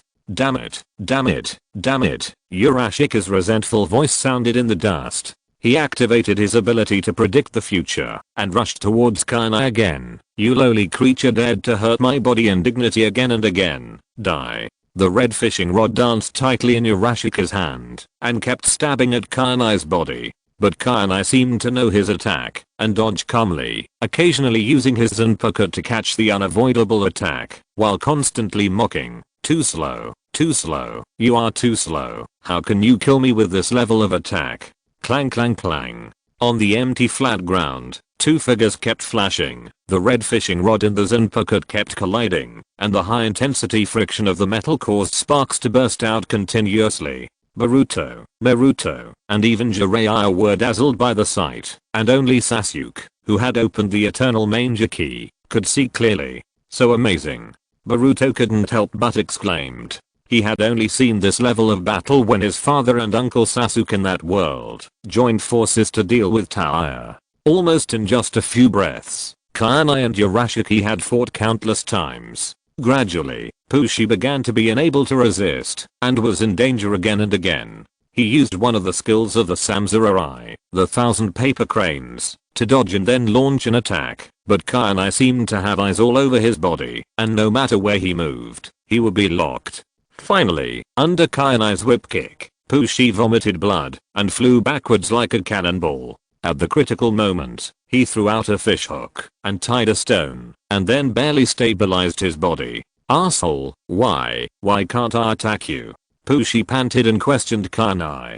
Kainai preached seriously, "Of course, because I have completely seen through the ability of your eyes. One is similar to the ability to go back in time. You can go back from the present time point to a few seconds ago and experience the enemy's moves many times. In this way, you can see the opponent's moves clearly and choose the most appropriate response method. The other is that the moment you are attacked, you will transform yourself into several red paper cranes and disappear from the enemy's sight. After that, the main body can appear anywhere at will.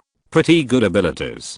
It's a pity that you use them too frequently and rely too much on these two abilities. Without them, you are like a baby who can't fight. And you should never have thought about developing the ability of these eyes, right? I have seen another person with these eyes. He used his eyes to a lot of tricks and had all kinds of skills. Even I didn't dare to confront him easily. Look at yourself. You have strength, but you are disorganized in battle and have no combat intelligence at all. That's why I said you are really weak. Asshole." With a roar, Urashiki gave up the collision with Kainai's physical skills, and the whole person suddenly jumped into the sky. He reached into the red fish basket at his waist with his right hand and took out the chakra of Uncle Sasuke again. Suddenly, lightning filled his palm, turning into thunder and lightning, bombarding Kainai. This should be the chakra you obtained from others using that fishing rod. What a boring attack. Relying on this plundered power, you only know how to throw skills blindly. Not only is your attack mode weak, but your heart is even weaker. You are really weak. Kainai dodged the thunder casually. He kept mocking, which directly made Urashiki's mentality explode on the spot, and the rhythm of his attack became more and more chaotic. PS. Second update. Please recommend and vote for me. Chapter 188 Kill Boruto. Boruto was stunned watching from the side. He couldn't help but look at Sasuke. Is Urashiki really that weak? Why didn't I notice it before? How is it possible? Sasuke sighed. It's not that Urashiki is too weak, but that this guy named Kainai is too strong. Whether it's physical skills or strength, speed, reaction speed and other aspects, he is better than Urashiki. In comparison, the power that Urashiki got by plundering is not worth mentioning at all. Only the ability of the samurai is worthy of praise, but it's a pity that it has been completely seen through. Asshole, you lowly inferior creature, this time I want to see how you can dodge. Seeing that lightning can't do anything to Kainai, Urashiki simply took out all the plundered chakra at once. In an instant, lightning, fire, waterfalls, boulders, hurricanes and other ninjutsu densely covered a large area of the sky, and then from all directions, blocked all of Kainai's evasion routes, and covered Kainai all at once. In his opinion, this lowly creature was only good at physical skills and perception, and its body was completely vulnerable. As long as his attack touched it once, the opponent would not be spared. Really? Since I can't dodge, then I won't dodge. I will just blow away all your attacks. Young man from outer space, please see for yourself. The power gained through your own practice is definitely not comparable to yours who rely on plundering. Kainai smiled and symbolically formed a seal with his right hand. Wind escape, suppress harm. An extremely large amount of Shiangangju fairy art chakra gathered in the throat, and then suddenly spurted out, turning into a terrifying hurricane like a natural disaster, covering Urashiki in the sky. Those lightning, flames, waterfalls, boulders, and rocks, and hurricanes were blown away as soon as they came into contact with the hurricane, and scattered everywhere. The hurricane's trend did not decrease, and it twisted Urashiki into it, turning into a wind tornado, spinning wildly in the air, and the surrounding trees rose from the ground. Naruto and the other 4 who were watching the battle were directly blown away by the hurricane. Finally, Urashiki was torn to pieces, and the wind tornado slowly dissipated. Urashiki lost the power of the hurricane, and fell straight to the ground. Did you win? Boruto climbed up from the ground with a trembling voice, and recalled the hurricane. That was like a typhoon passing through his mind, and was dumbfounded. He couldn't believe that there would be such a strong guy in this era. Why had he never heard of him from his parents in his own world? It's not that simple. Kainai answered loudly, and said to Urashiki, okay, stop pretending. Although your brain is not very good and your combat IQ is touching, this level of attack is not fatal to you. Get up quickly, the boy from outer space. You guy, you really make people angry. Urashiki's low voice suddenly rang in everyone's ears. He didn't see any movement, and his body began to slowly rise into the air. His shoulders trembled slightly, a hideous and terrifying smile appeared on his face, and his right hand touched his right eye. You mean I'm weak, right? You mean my fighting IQ is touching, right? You mean I can only fight with the power I plundered, right? Don't underestimate me, lowly creature. Just as Urashiki was about to take off his Samzurai and swallow it to start the transformation like in the original book, Kainai's voice suddenly sounded behind him like a ghost. I should have said it before, you are my prey. Everything on you is mine. How could I allow you to destroy my things? As soon as the voice fell, Urashiki felt a pain in his chest, and a pure white blade pierced his chest from behind. Puff. Urashiki spit out a large mouthful of blood, looking down at his chest in disbelief. What when? Urashiki's voice was trembling and weak. At the moment, when the Zanpakuto pierced his body, the whole person seemed to be drained of strength. His consciousness gradually began to blur, and cold sweat ran down his temples. He looked at Kainai standing on the ground, and then looked back at Kainai who had purple wings on his back, and held a Zanpakuto in his hand, and pierced his chest. He used his last bit of strength and spoke with difficulty. When did you appear behind me? When? Have you been in this world for so long, and have never seen the ninjutsu of Shadow Clone? That's why I said you are weak. Kainai's voice fell, and with a bang, the Shadow Clone on the ground turned into a puff of smoke and dissipated. After hearing this, Urashiki closed his eyes with a face full of resentment. In fact, what he really wanted to ask was not why there were 2 Kainai, but why Kainai could hide from his perception and appear behind him silently. Until he was pierced by the Zanpakuto, he was unaware. Of course, he would never know. Zanpakuto is a sword that cuts the flesh and the heart and the soul. Kainai did not mean to let Urashiki live, so his soul was cut by Kainai's Zanpakuto and could never be resurrected. Kainai drew out his Zanpakuto, flicked the blood off the blade, grabbed Urashiki's collar before he fell, put it and his Zanpakuto into the system warehouse, and slowly landed on the ground. Ding, the system has detected special blood and Samzurai. Please ask the host whether to fuse. Not for now. He didn't want to become a disgusting albinos with horns on their heads like the Otsutsuki clan. Yikang appeared beside Kainai and bowed. Master Kainai. Kainai nodded slightly. Yikang stood behind him and looked at Naruto and his party of 4. Boruto ran over first and asked curiously, where's Urashiki? He's dead, and his body has been recycled by me.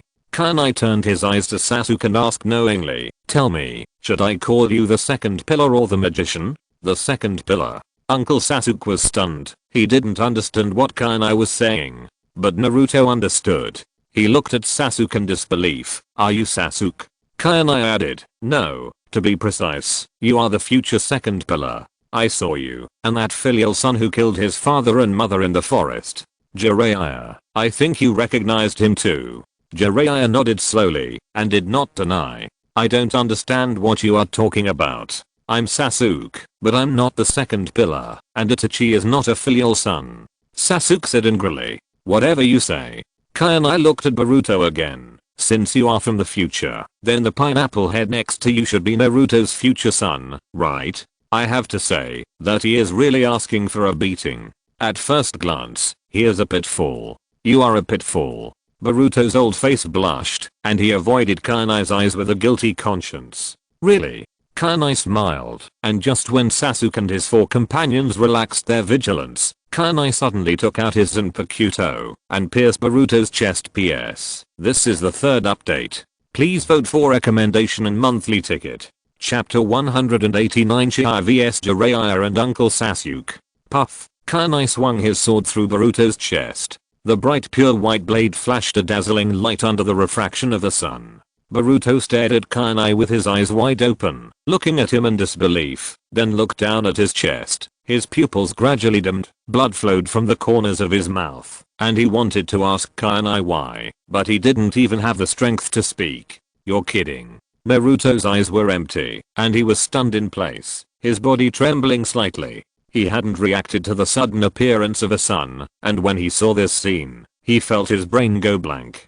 Jiraiya and Uncle Sasuke were furious, their eyes were about to burst. Boruto. In the awe, Uncle Sasuke drew the sword at his waist, and Jiraiya sacrificed the Rasengan. The 2 of them attacked at the same time, and rushed towards Kanai. Chiya pulled out his blade. Boruto fell straight down, shook off the blood on his blade, easily caught the blade swung by Sasuke, and kicked the Uncle Sasuke away. The powerful chakra gathered in his hands, needed a Rasengan that was bigger than Jiraiya's, and went forward. How is it possible?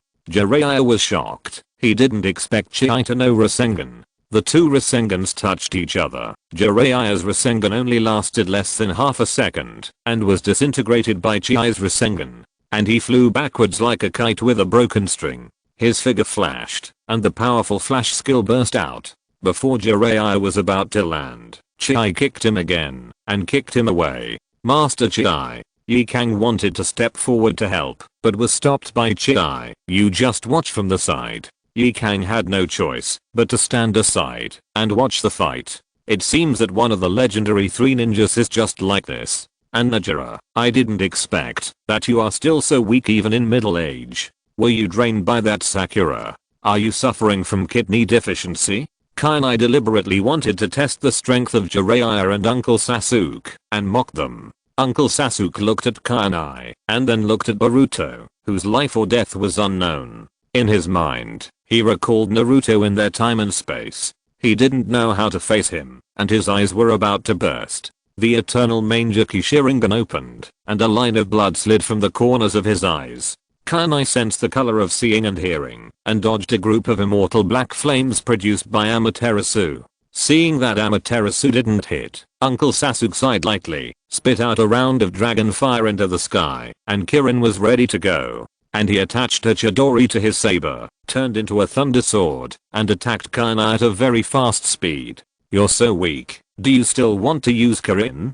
Kanai smiled, and also covered his Zanpakuto with Chidori, and went to meet Sasuke, who was coming with a sword. Although Uncle Sasuke lived longer than Kanai, he has been weakened again and again since Boruto, and now he is even weaker. On the other hand, Kanai not only has the close combat weapon observation haki, but also has a terrifyingly strong physical skill under the blessing of Sharinganju. Almost in just a few moves, he has already put Uncle Sasuke to disadvantage. Clang clang clang. With the blessing of Chidori, the 2 figures kept flashing among the rocks like human-shaped electric currents, and the 2 swords kept clashing. The high-intensity friction of metal caused sparks to burst out. Feeling the powerful slashing force of Kanai transmitted in his hand again and again, Uncle Sasuke almost let the Chidori blade fly out of his hand several times, and there were traces of danger. But he didn't care about being suppressed, and waited quietly for the formation of Kirin. Finally, under the powerful force of Kanai slashing, Uncle Sasuke finally couldn't hold on. The saber in his hand flew out of his hand, spinning in the air, and finally stuck on a huge rock. He was kicked away. At this moment, a huge shadow appeared above Kanai's head and gradually expanded. At the same time, Jiraiya's voice sounded, "Spirit summoning technique, restaurant collapse technique." The next moment, Gamma Hero, carrying 2 huge swords, fell from the sky and pressed heavily on the position where Kanai stood. The earth shook violently, and smoke and dust rose. Did it succeed? Jiraiya stared at the big toad and murmured. Sasuke shook his head aside. No, not yet. As soon as the voice fell, the earth shook again, and Gamma Hero's huge body slowly rose. Jiraiya looked closely and saw that Kainai was holding up the huge toad with one hand. If you look closely, you can notice that there is a layer of black luster in Kainai's hand. It's really heavy. I almost couldn't lift it. Kainai's expression was still calm, and he casually sent Gamma Hero flying. For him, who possessed a huge amount of Senjutsu chakra and the blessing of armed color, the weight of Gamma Hero, one of the 3 largest toads in the Maiboki mountain area, was nothing at all. His strength was enough to deal with it easily. Jiraiya couldn't help but exclaimed, "What a powerful force this is. It has surpassed Tsunade's strange power." The sky became darker and darker, and the sun was covered by dark clouds. The clouds in the sky were gathering and rubbing, lightning and thunder, and there were signs of rain. At this time, Uncle Sasuke, who found that he couldn't win like this, quickly jumped to the highest point. Lightning release. Kirin. While speaking, Chidori appeared in Sasuke's mind, raised his hand, and pointed it to the sky, and suddenly the sky full of lightning gathered, and turned into a huge Kirin. Rumble. With a roar of thunder and lightning, the huge Kirin struck Kainai, who was locked by Uncle Sasuke's Sharingan. After performing this move, the already weak Uncle Sasuke once again ran out of chakra, knelt on one knee, and finally lay down, panting heavily. However, the result was beyond the expectations of Uncle Sasuke and Jiraiya. The imagined scene of Kainai being struck by the lightning Kirin did not happen. Instead, it floated above Kainai's head, turned around and roared in their direction. Under the Kirin, Kainai raised his left hand high, and the lightning in his palm was replenished. Countless small electric currents connected with the Kirin, causing the Kirin to grow limbs and step on the ground, and the overall power increased sharply. How is this possible? He actually controlled the Kirin? Uncle Sasuke was stunned and looked unbelievable. Jiraiya explained on the side, "Before you, Kainai had already learned Chidori from Kakashi, and he was better than the master. In terms of lightning escape, he was ahead of everyone." Speaking of this, Jiraiya blamed the dead 3rd generation old man in his heart for causing Konoha to provoke such a powerful enemy. But even though he blamed the 3rd generation, Jiraiya did not sit still and wait for death. If he was hit by this move, he would really die here. With his hands quickly forming seals, Jiraiya performed Earth-style, Yellow Spring Swamp. In his opinion, even the most powerful ninjutsu still needs people to control it. As long as Kainai loses his ability to move, then Kirin will fall without attack. PS. First update, please recommend and vote for me. If you're listening to this novel on a channel other than Fanfic World, it means they downloaded and uploaded it without effort. We cordially invite you to visit our channel, Mundo Fanfic Novelos. There you'll find the original version of this story and you can explore many other novels of various genres. We're waiting for you to immerse yourself in a world of incredible novels. Chapter 190. Sasuke suspects that he has been reduced in intelligence by Boruto. However, Jiraiya ignored Kainai's ability to fly. Are you old and confused? Jiraiya, how can this level of earth escape work on me? I can fly. Purple cloud wings stretched out from behind. Kainai flapped his wings and flew into the sky before the swamp formed under his feet. He raised his left hand high, and the huge thunder and lightning unicorn pounced towards Jiraiya and Uncle Sasuke. It's bad. Jiraiya was shocked, and Uncle Sasuke also showed despair. The speed of lightning is only 1,000th of a second, faster than the speed of sound.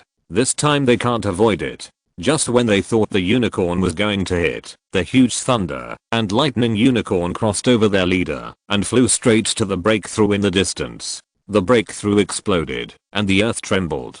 Did it miss? Jiraiya couldn't help asking. Sasuke, who had fallen to the ground due to exhaustion of chakra, replied, "No, with that guy's skills, it's impossible to miss." Of course. Both of you are not in the best condition, and there is no point in winning against you. Kainai's voice suddenly rang in the ears of the two. He flew in front of the two, put away the purple cloud wings, and said to Jiraiya, "I thought you would use the fairy technique of Maiboki Mountain. I was looking forward to it. You should give me time to perform it." Jiraiya smiled bitterly. He would only use fairy techniques when he encountered desperate situations. After all, it was too troublesome to use. Originally, after Kainai easily caught Gamma Hero, he wanted Sasuke to delay for him for a while, and then perform it. but man proposes, God disposes. Sasuke suddenly summoned Kirin, and was used by Kainai to release a more powerful Kirin. He had no time to summon the two great sages, Fukasaku and Shima, to gather fairy chakra, and enter the sage mode. Why? Why did you want to kill Boruto? Sasuke struggled to get up from the ground, stared at Kainai, and asked in a trembling voice. Kainai did not answer but asked instead, turning his head to look at Jiraiya, "Is that pineapple head dead?" Jiraiya shook his head slowly, and then asked, "What is going on?" Although we have different positions, I do hate that second generation ancestor who likes to cheat his father, but I should have said that in the next 3 years, the Akatsuki organization will not take any action, so there is no need for me to make a mortal enemy with you just to kill that kid.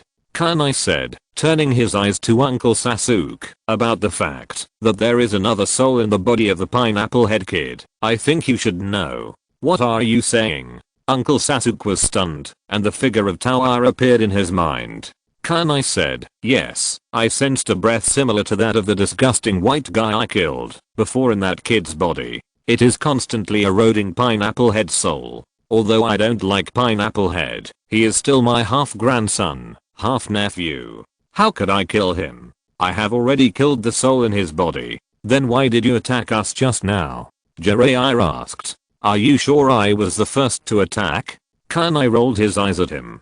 Jiraiya smiled bitterly and asked, "Then you can explain it in advance, right? A real man never needs explanation, and I also want to see how much this second-rate guy will grow in the future. I have to say, it's really disappointing. He's so weak." Kainai looked at Uncle Sasuke with disdain and teased, "Tell me the truth. Have you been drained dry by that woman named Sakura? You?" Uncle Sasuke's old face flushed, and the corners of his mouth twitched. "I said, I don't know you, and I have never seen you in the future, and what happened in this time and space is completely different from what happened in our time and space. I understand, that is to say, you came from a parallel time and space, right?" Kainai pretended to be suddenly aware, and asked, "So that means the guy I killed before also came from there?" Uncle Sasuke nodded. "That guy's name is Urashiki. He traveled here specifically to capture Naruto in this time and space and seize the Nine-Tails chakra. Boruto and I are here to protect Naruto." Kainai continued to ask, "There is another question. Why are you so weak even though you have opened the manger key? And you have almost no IQ in battle. You fight like a weakling, and you use up your chakra at any time. Excluding these eyes and the thunder release Kirin, I feel that even the current pillar is stronger than you. That's because I was taken away from my chakra by Urashiki using that fish hook before." Uncle Sasuke gave the answer, and at the same time he fell into deep thought. He didn't know why, since Boruto was born, he began to get weaker and weaker. If it was because he broke an arm and his combat power was greatly reduced, it would be understandable. But the problem is that Naruto is getting weaker and weaker. Not only that, he feels that his brain is getting worse and worse. He often ignores the most basic combat skills of ninjas. For example, Kainai used the substitution technique against Urashiki before. He could do it, but he just couldn't avoid Urashiki's hook. Or maybe they didn't remember that they had this ability at all. It was as if something was suppressing them. Whenever he fought side by side with Boruto, he felt that his IQ was being rubbed on the ground, and he couldn't extricate himself. That's still a hollow. He can't even beat a guy that level. It's really a waste of these eyes. Kainai complained. As soon as the voice fell, there was a bang. At the foot of the mountain in the distance, a scarlet beam of light shot straight into the sky, and at the same time, there was the roar of the nine-tailed beast. The terrifying breath spread in the air. Oh no, Naruto's nine-tailed beast chakra is escaping. Jiraiya was shocked. Kainai looked in the direction of the sound and saw Naruto squatting quietly on the ground. His eyes gradually turned blood red, and the rich blood red chakra surged out of his body, forming a demon fox coat. And the more chakra was dispersed uncontrollably, forming a beam of light that shot straight into the sky. At this moment, behind Naruto, the fourth tail is emerging, and it is still increasing at a very fast speed. In a moment, it has reached the level of 6. He's gone berserk. It seems that he thinks I killed his son. Kainai's expression is still indifferent. You are still talking nonsense here. Jiraiya is almost confused by anger at this moment. This is the first time he has met Naruto with six tails. It doesn't matter, it's just six tails. I can still deal with it. Kanai smiled. At this time, Naruto, who turned into a Jinchuriki, also noticed Kanai. The hatred of killing his son is irreconcilable. The blood-red pupils instantly burst out with a strong murderous intent and suddenly attacked Kanai. PS. Second update. Please recommend and monthly votes. Chapter 191 Naruto Goes Rampage. Yikang, who had been watching the battle, saw Naruto rushing towards Kanai and did not use the burning style. The huge, blazing fireballs hit the desperate Jinchuriki. The burning style came into contact with the moisture in the air, igniting a large area of water vapor. But it only blocked the Jinchuriki's steps. There was smoke but no injury. Her burning style could not hurt Naruto, who had the tail beast cloak. When the burning style explosion dissipated, the Jinchuriki would only burst out more Nine Tails chakra and become stronger. Back off, Yikang. You can't deal with Naruto now.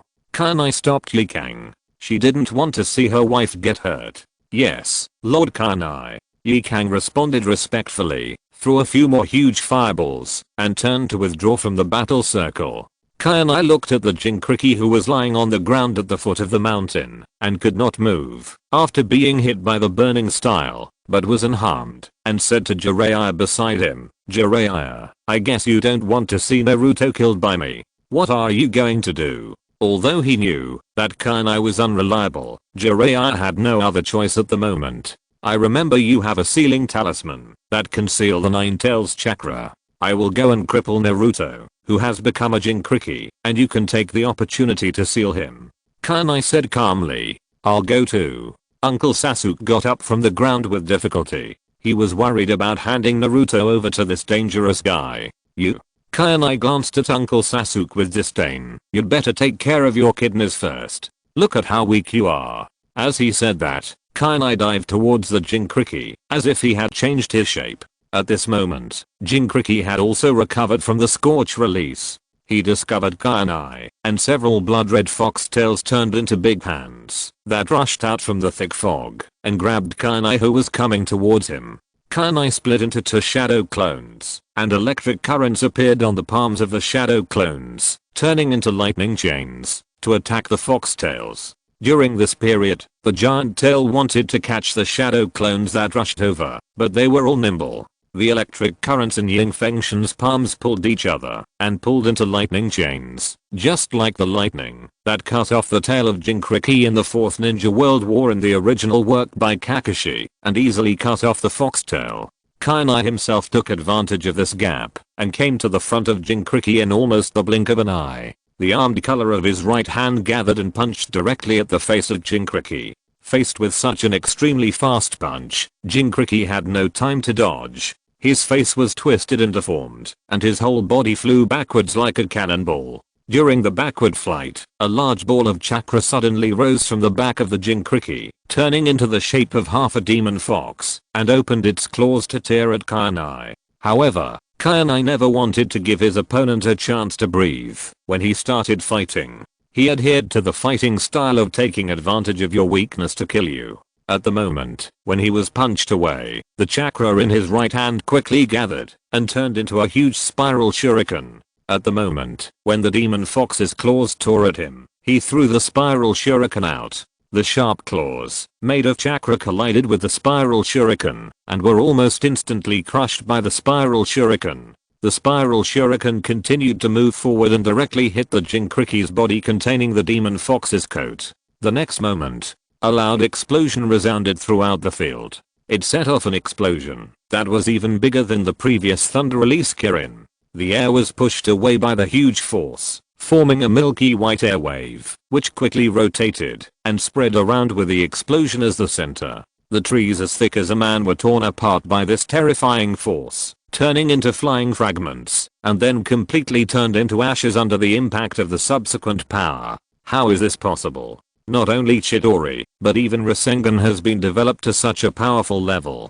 Jiraiya widened his eyes, and at this moment, his heart was not enough to be described as shocked. Sasuke's face was solemn, because he found that not only his Chidori, but even Naruto's Rasenshuriken had been developed by the opponent. What was going on? Just as the two were stunned, Kayanai's voice sounded in their ears. Jiraiya, how long are you waiting? If you don't do it now, when he is really occupied by the Nine Tails, then I can only kill him completely. After all, I haven't dabbled in sealing techniques yet. Kayanai urged the fairy chakra, cast Chidori, and threw out the thunder whip to temporarily bind the six-tailed Naruto, who was severely weakened by the Rasenshuriken. But this was only temporary. The tailed beast can only exert its maximum power in the body of the Jinchuriki. Naruto, in the six-tail state, is recovering at a speed visible to the naked eye, and the seventh tail is also coming into being. Once the nine tails gather together and become the complete nine tail, then it will be a big deal. Naruto is not a perfect Jinchuriki and cannot be immune to illusions. Unless Kayanai is determined to kill Naruto, he can only use Shisu's Manjiki. Until this moment, Kayanai realized the lack of his means. Although his overall strength is among the best in the Akatsuki organization, he lacks the means to restrain powerful tailed beasts such as the Ninetail. Otherwise, it is only like the original Naruto and the Ninetail fighting for chakra in the sealed space, relying on brute force to weaken the Ninetail and defeat the opponent. While Kayanai was thinking, Jiraiya pasted a sealing talisman on Naruto's head. Kayanai did not put away the lightning until the nine-tailed chakra on Naruto's body dissipated. In an instant, he came to Naruto, looked at Naruto, whose skin was burned by the high temperature of the tailed beast's coat, and asked Jiraiya, "How is the situation?" Jiraiya shook his head with an ugly expression, did not answer, and just looked at Kayanai coldly. He just checked, and found that Naruto's injuries were more serious than he had imagined. Not only did his body surface suffer different degrees of burns, but his cells and meridians seemed to be attacked by countless tiny blades at the same time. It is not an exaggeration to say that he was riddled with holes. This level of trauma is beyond the level that human power can heal. Even Tsunade may not be able to recover. Don't look at me like that. I said that, although we have different positions, the Akatsuki organization will not take any action within 3 years, so I will not let Naruto die. Kayanai walked to Naruto's side, took out a senzu bean, and stuffed it into his mouth. What is this? Jiraiya finally spoke, and the next moment, Naruto's body began to recover at a speed visible to the naked eye, and then woke up. A kind of divine object that can save lives, Kayanai said, turning around and walking in front of Uncle Sasuke. At this time, under Kayanai's signal, Yikang picked up the unconscious Boruto like a chicken and threw him in front of Uncle Sasuke. She knew that her man hated this pineapple-headed girl, so she didn't show any courtesy to her. Sometimes, I really want to kill this guy who likes to cheat my dad. Kayanai casually stuffed a senzu bean into Boruto's mouth. Under the horrified eyes of Uncle Sasuke, Boruto, like Naruto, recovered from his chest injury at a speed visible to the naked eye. Then he slowly woke up. What's wrong with me? PS. The third update. Please recommend and vote for me. Chapter 192 Sasuke, I'm your stepfather. Boruto, feel carefully to see if there are any changes in your body. Check carefully to see if the mark left by Taira on your right hand is still there. Sasuke said in a weak voice. I feel more relaxed than ever before. My chakra and physical strength have all recovered. Boruto moved his hands and feet, then untied the bandage on his right hand as he was told, and immediately exclaimed, "Hey, the mark on my palm is gone too." Kayanai ignored Boruto, but took out another senzu bean and handed it to Uncle Sasuke, teasing, "Hey, kidney deficiency man, do you want one too?" "I'm not a kidney deficiency man." Uncle Sasuke didn't take it, but used a questioning tone to ask the doubts in his heart, saying, "How did you learn the Rasengan Shuriken? From what you said, it seems that I have seen this ninjutsu in your world." Kayanai smiled. Hearing Uncle Sasuke questioning Kayanai, Yikang immediately got really angry, frowned, and shouted at the side, "What do you mean you learned it from?" The Rasengan was created by Kayanai by observing the tailed beast ball of the three-tailed Jinchuriki, and it took a few days. Then it took another month to develop and perfect it. And your Kirin is also the same. Kayanai can change it into any form according to his mind. Don't think too highly of yourself. Not everyone can match Kainai's ninjutsu attainments. Yi Kang's domineering protection of her husband made Kainai's old face blush. Although these were indeed developed by him, they were all based on the original ideas of Naruto, Nejiru and Kakashi. Uncle Sasuke showed a look of sudden enlightenment, and he had no doubts in his heart. After all, Sasuke in this world did not develop Kirin, but Kainai even made Kirin, and the operation speed was far above his own. He could control his Kirin and perfect it, turning it into a complete Kirin beast. This point, even he himself is far from being able to achieve. Ahem. Kainai coughed lightly and changed the subject. Kidney deficiency man, are you going to eat it or not? If you don't eat it, I'll take it away. Yi Kang urged from the side. Kidney deficiency man, don't be ungrateful. Lord Kainai senzu beans can heal any injuries and restore chakra and physical strength. I've said I'm not a kidney deficiency man. Hearing this, Uncle Sasuke took the senzu beans. His mouth twitched fiercely and asked hesitantly, why do you want to help us? Because you are my stepson. Kainai's words were shocking, revealing a shocking melon. Stepson. Sasuke and Boruto widened their eyes at the same time, with disbelief on their faces. Even Yi Kang showed a puzzled expression, thinking, Lord Kainai only has 2 women, me and Kwan, and I'm also the one that Lord Kainai cheated on. Could it be that Sasuke worshipped Kwan as his godmother? Yes, stepson.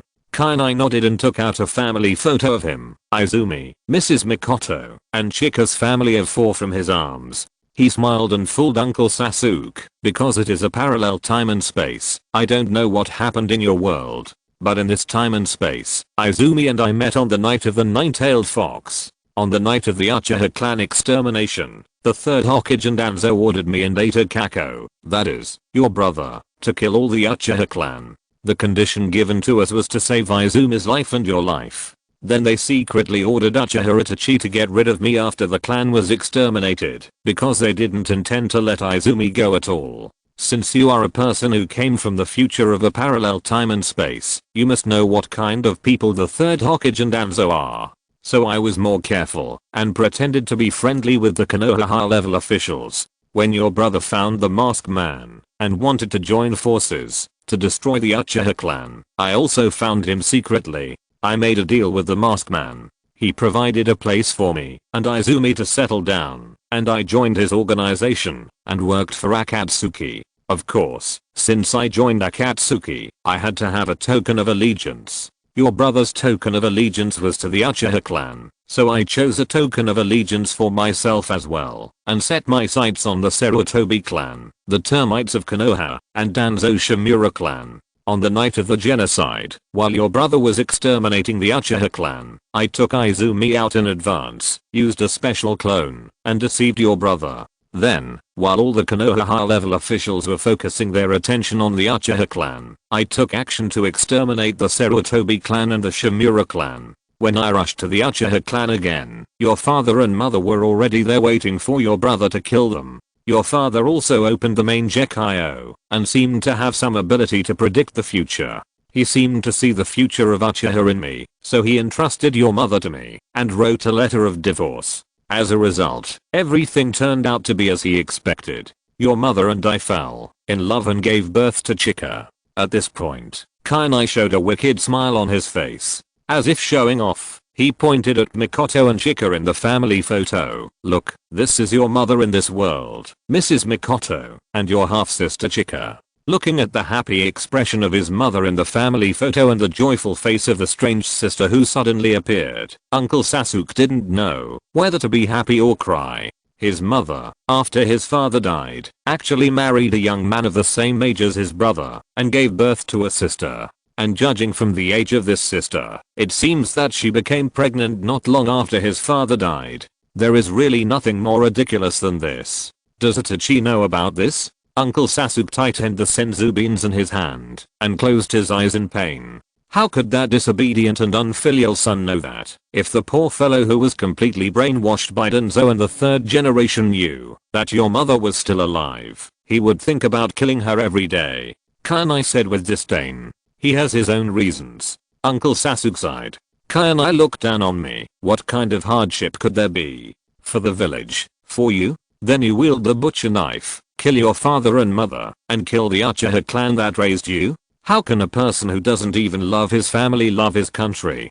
Don't talk nonsense to me. When a civil war breaks out, other countries will take the opportunity to invade. I killed more than 2,000 insane ninjas from the Sarutobi clan. The casualties have exceeded the number of ninjas lost in the civil war, but other countries didn't invade. At best, he's just an arrogant guy who has been brainwashed. A fool who has been manipulated by Sarutobi Hiruzen and Dinzo. He's not doing it for Konoha, he's simply trying to eliminate competitors for the Sarutobi clan. He was sold out, and he's still counting money for others. Did you kill Konohamaru as well? Boruto asked hesitantly. That's not the case. Kainai shook his head, and Boruto breathed a sigh of relief unconsciously. However, his next words made Boruto dumbfounded. I just castrated him. In addition, I also spared the life of Asuma Sarutobi, the only one in the Sarutobi clan who was not a parasite. You castrated him too? Boruto suddenly had a bad feeling in his heart. It's over. His future sister will be gone too. PS. Fourth update. Please recommend and vote for me. Chapter 193 Communication between stepfather and stepson. You castrated Uncle Asuma? Boruto suddenly had a bad feeling in his heart. It's over. My future sister will be gone too. Kainai nodded slowly. Yes, I castrated her too. It's over. It's over. My future sister will be gone. Boruto held his face in panic with both hands, and was frantic like a ghost. What future sister? Kainai looked at Uncle Sasuke knowingly. Uncle Sasuke explained. Sarutobi Mirei, the posthumous daughter of Sarutobi Asuma. You can rest assured about this, because Asuma's daughter has been born. Kainai's face showed a bad smile. How is this possible? Didn't you castrate him? Or did he catch up with Aunt Hang in advance? Boruto looked incredulous. The Aunt Hang you are talking about should be my teacher Yuhikuni. How could teacher Hang like that kind of guy? Kainai spread his hands in disdain, and then made up a reason, and threw the blame to Orochimaru. When I castrated him, in order to continue the Sarutobi family, I fed him a potion that I got from Orochimaru that can make a man pregnant. Now the little guy's estimated to be almost 5 years old. 1 year older than Chika. You are really a bad taste. Uncle Sasuke's mouth twitched fiercely. After saying that, he hesitated for a while and ate the senzu beans in his hand. The next moment, Uncle Sasuke felt his muscles swell and his bones crackled. Chakra, physical strength and even the pupil power of his eyes were instantly restored at a speed visible to the naked eye. Not only that, even the originally broken left arm has grown back. This is... Uncle Sasuke looked at his newly grown left arm with disbelief, and his heart was shocked. His left arm, which had been lost for many years, was back, and even his pupil power, body functions and even chakra were restored to their heyday. Mr. Sasuke, your left arm has grown back. Boruto exclaimed. Uncle Sasuke nodded, stood up and looked at Kainai, and couldn't help asking, what on earth is this? Senzu beans, rare and precious. Just eat one, and you won't be hungry for 10 days. It has a very strong recovery power. As long as the person is not dead, it can almost instantly recover physical strength and energy in extreme fatigue, and adjust the body to the best state. Kainai answered. Uncle Sasuke suddenly realized, and couldn't help but sigh, that's really magical. Kainai nodded and skipped the topic just now. Now that the guy named Urashiki is dead, what are your plans next? Do you want to see your mother? No. Sasuke thought for a moment and shook his head. Even if they look the same, Mikoto in this world is not his mother after all, and even if they meet, it will only cause trouble to both parties like Itachi did. Instead of that, it's better not to meet. Then go back. If possible, I hope you don't interfere with the progress of this world. Kainai smiled and negotiated with Sasuke. Although he said so, there was no room for negotiation in his words. Boruto heard the threat in Kainai's words. His throat rolled, he swallowed hard, and asked hesitantly, what if we don't go back? Kainai glanced at Boruto, and said nonsense seriously, then I will probably really kill you here. Just like killing Urashiki. Matters of one's own time and space should be resolved by people from one's own time and space. Urashiki wanted to forcibly disrupt the progress of this time and space, so I killed him. You are here to stop him. Although I didn't help in the end, I still choose to help you. Of course, there are exceptions, unless the enemy you encounter is from outer space. This is another matter. At this point, Kainai turned his gaze to Uncle Sasuke. A dangerous smile appeared on his face. I know you are very strong now, but since I dare to restore you, I'm still confident that I can kill you here. So, what is your answer? Before I answer, I have another question to ask you. Uncle Sasuke, whose combat power has recovered to his heyday, suddenly looked cold and once again transformed into the young Sasuke. The sky is clear, the rain has stopped, and I feel that I'm able to do it again. Ask. Kainai said lightly. Although the overall timeline is still continuing, because of your appearance, the history of this time and space has greatly diverged from ours. I want to know your position. Uncle Sasuke looked at Kainai with a serious face and asked hesitantly. Kainai shrugged slightly, turned and walked to the edge of the hillside, looking down at Jiraiya, who was alert, and Naruto, who was distraught because of the rampage of the Nine Tails. He chuckled and said, I don't have any lofty ambitions, nor do I have the leisure to care about world peace and the ninja system. In my opinion, these are just part of the fun of life, including joining the Akatsuki organization now. Speaking of this, Kainai suddenly turned and looked at Uncle Sasuke. Now my revenge has basically been avenged. Next, I will probably witness the future of this ninja world as a bystander. There is another sentence he didn't say, that is, it is inevitable to do something in the middle. I know. Uncle Sasuke heard this and felt relieved. It was obvious that Kainai's answer was very much to his liking. Boruto and I will return to our original world later. I will erase all traces of us in this world one by one. At present, we know that Boruto and I have traveled through time. Apart from you, this female ninja from Tsunagakure, and Itachi, there are only Jiraiya and Naruto left. I use the Sharingan to erase the memories of everyone else before leaving Konoha. Next. Before Sasuke could finish his words, Kainai interrupted. Don't expect to use the Sharingan or the Rinnegan to delete my memory. I don't want to forget such an interesting thing as time travel. Besides, maybe one day, I will come to visit you, and you won't be able to do it. While speaking, Kainai quietly released the mirror flowers and water moon. Uncle Sasuke's mouth twitched fiercely, and he continued, next, I will delete Jiraiya and Naruto's memories of this period, but if one day I find that you use your Ashika's Samsurai to do something that harms this world, then I and Naruto in our world will never let you go.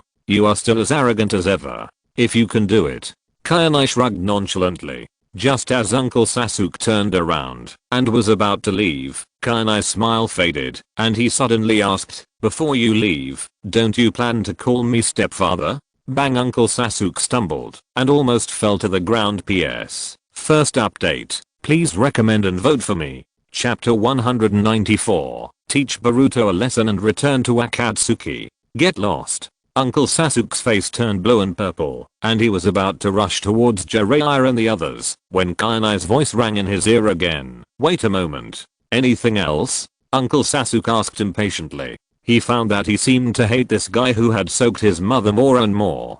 Kainai took out another senzu bean. Since even you are so weak, then I guess Naruto in your time and space must not be much better.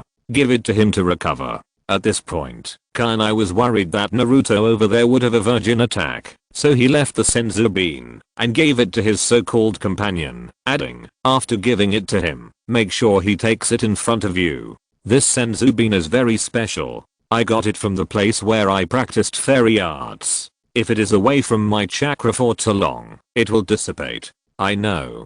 Thank you. Uncle Sasuke took the senzu bean and his face eased a little. I didn't expect that such a proud guy like you would actually say thank you.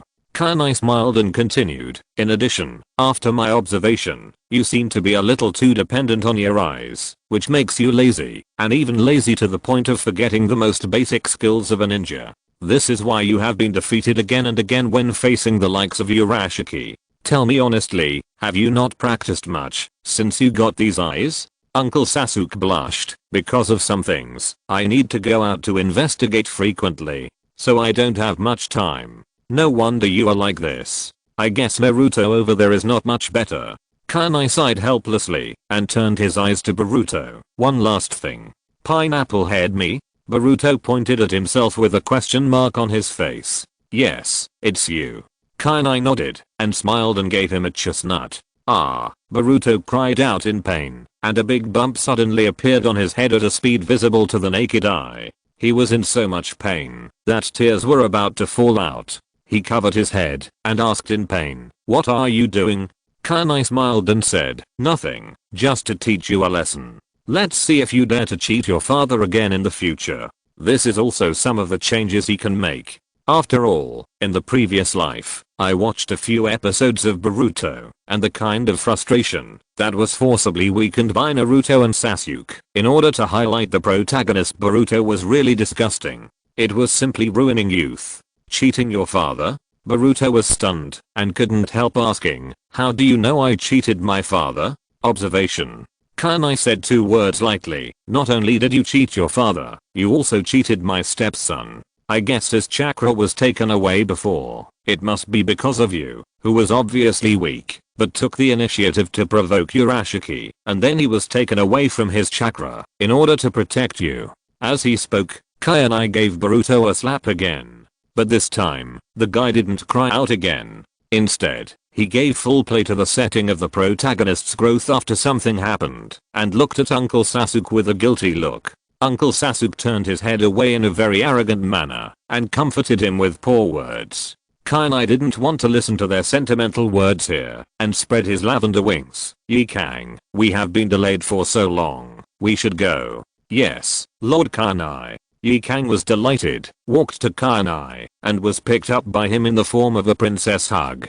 Kainai flapped his wings, and the two of them suddenly took off into the air, circled in the sky, turned into a stream of light, and quickly swept towards the direction of the rain country. In the blink of an eye, they disappeared into the sky. I really envy this flying ninjutsu. Looking at the figures of Kainai and the other two going away, Boruto, who quickly recovered his fighting spirit from the comfort of Uncle Sasuke, couldn't help but show envy on his face. At this time, Jiraiya, who saw Kainai and the other two leaving, finally rushed over with Naruto. "Are they gone?" At this moment, Naruto still hadn't gotten over the fear of the Ninetales rampage. "I can't see their chakra anymore." Uncle Sasuke looked at the place where Kainai and the other disappeared and replied.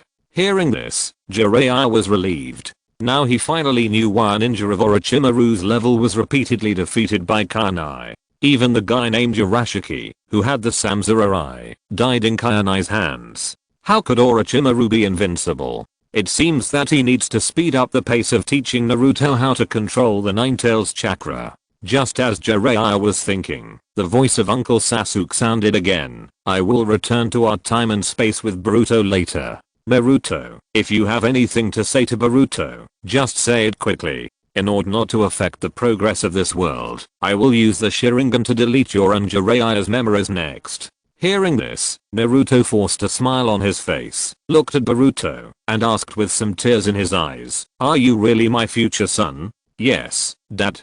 Boruto nodded, and his eyes were also filled with tears. Two pairs of fathers and sons of the same age from different worlds and different time and space hugged each other.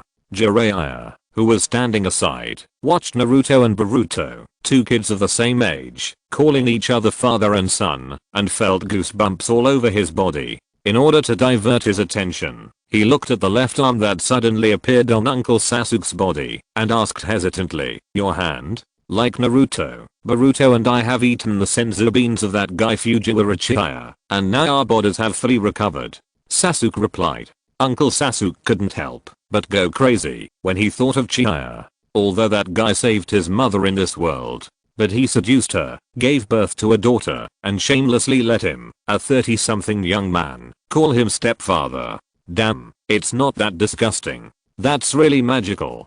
This senzu beans can not only heal all injuries instantly, but even restore broken arms. Jiraiya couldn't help but sigh when he heard it. Looking in the direction where Kainai left, he thought of the terrifying enemy like Kainai that he would face in the future. He suddenly felt a headache and couldn't help complaining about the third generation again. This old man is really causing trouble for future generations. Finally, after deleting the memories of Naruto and Jiraiya during this period, Uncle Sasuke and Boruto returned to their own time and space world. It didn't take long. With the blessing of the purple cloud wings, Kainai only took less than half a day to cross the entire fire country and come to the rain village. As a person who doesn't let others target him, and adhering to the consistent style of keeping his own information confidential, Kainai stopped before entering the rain village, put away the purple cloud wings, and chose to walk. Came to the secret base of the Akatsuki organization outside the rain village. Just met the artistic duo who had also completed the task, and returned to the base. Deidara in the Red Sand Scorpion. PS. Second update. Please recommend on monthly votes. Please wait for the third update. Chapter 195 Akatsuki's True Base. Brother Kainai, I heard that you made Konoha a mess this time. HMM. It's really artistic. HMM. As soon as he returned to the Akatsuki base, Deidara turned into a little fanboy and came to greet him. But Kainai held his forehead to stop him from getting close. He didn't want a grown man to jump on him. Then next time you can also make a mess of Iwagakure. Kainai symbolically plucked his sleeves, took out a scroll from the system warehouse, and threw it to Scorpion of the Red Sand. This is the body of the 4th generation Kazakage racer of your Sand village. Although the human skin is gone, it is well preserved, as if he had just died. How is the puppet toy I asked you to make for my daughter? It has been made according to your requirements. Scorpion, who was hiding in the Scarlet Flow Amber, controlled the puppet to take the scroll, and then threw another scroll. His voice was hoarse, and there was no emotion in his tone. He only added one sentence when he put away the scroll. I have never seen you dote on a child so much. You even collected the corpses of powerful ninjas for me, just to let me make toys for him. It's just a matter of convenience. Those ninjas are dead anyway, so why not make use of them?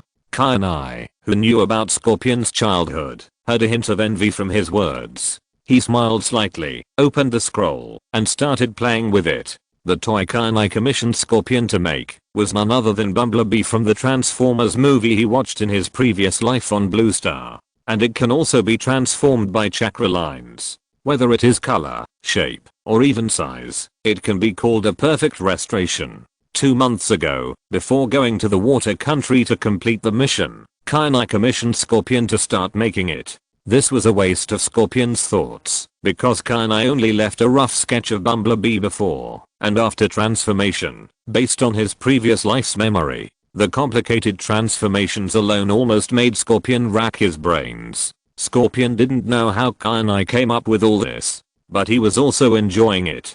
Kainai's ideas seemed to open the door to a new world for him, making him addicted to transformation puppets. Not long after, the rest of the Akatsuki members, including Takako and Kisame, arrived one after another. It's really a rare gathering. The last time all the members were here was probably half a year ago.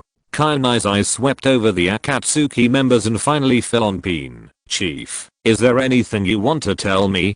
Pin looked around and said in a deep voice, there are 2 things. The first thing is that the leader of Konoha's route, Danzo, has defected. That the Dark of the Ninja world would actually defect. Everyone in the Akatsuki organization was shocked when they heard this, except for Kainai and Yikang. This happened 3 days ago, on the day when Orochimaru planned to collapse Konoha. Because Kainai exposed Danzo's transplantation of the 1st generation cells in the Sharingan, the people and ninjas of Konoha complained about him. Especially the newly appointed 5th Hokage Tsunade, who is the granddaughter of the 1st generation Hokage, will not tolerate such a thing. Danzo had a premonition that he would not be able to stay in Konoha, so he defected in advance. Sure enough, on the first day of taking office as Hokage, Tsunade ordered Danzo to teach the transplanted Sharingan and the 1st generation cells. Danzo naturally would not be willing, and now he has completely become a traitor. Pin closed his eyes, and his excitement could not be concealed in his words. He had to thank Kainai for this. He did not expect that Kainai's trip to Konoha would bring him such a big surprise. In his heart, there are 2 major enemies. One is Hanzo and the other is Danzo. It was these 2 people who killed Yahiko. Now Hanzo has been solved by him early. Next, only Danzo is left. In the past, Danzo just stayed in Konoha. For various reasons, Akatsuki could not do anything to him, but now it is different. As long as we find him, we can kill him immediately and avenge Yahiko. So are we going to recruit that guy called Danzo? Hidden, the most stupid person in Akatsuki, asked. Hearing what Hidden said, Kainai was speechless. Not to mention that Akatsuki has already filled up the membership. Even if it is not, how could they recruit that old bastard Danzo? He would rather heal his bones and scatter his ashes. That guy is one of the culprits who killed Yahiko. If such a person exists in this world, it will only affect the subsequent plans of our organization. Next, we have to find a way to find out his whereabouts and then get rid of him. Pin shook his head. As he said that, he glanced at Kainai and Uchiha and asked in a deep voice, do you have any information on your trip to Konoha this time? No. Uchiha just uttered 2 words lightly, just like his cold personality. Not to mention that he didn't know. Even if he knew, he would not sell Danzo to the Akatsuki organization. In his words, even if Danzo did a lot of extreme things, everything he did was for Konoha. Kainai also shook his head. Danzo was reserved for him to beat up the second pillar. How could he hand over Danzo? He said nonsense seriously. That old guy is like a rat in a stinky ditch. He has been hiding underground and has specially set up a perception barrier. If he really ran into me, I would have killed him long ago. Hearing what the two said, Pin did not doubt too much. After all, Itachi has been with Kasame. Since Kasame didn't find it, Itachi naturally wouldn't find it. And Kainai hated the Konoha high-level people to the bone. That was well known. If there was any trace of Danzo, he would not let him go. Of course, if he knew that Danzo had been captured by Kainai, he would probably not think so. Then pay more attention to the information about Danzo in the future. Pin said. No one answered, only Pin's voice echoed in the empty cave base. Of course, being quiet is a characteristic of the Akatsuki organization, so Pin didn't care. Otherwise, have you ever seen an organization leader speak without the workers agreeing and flattering him? The next thing I want to say is the second thing. While speaking, Pin quickly formed seals with both hands and finally slapped the ground with his palm. Spiritual summoning.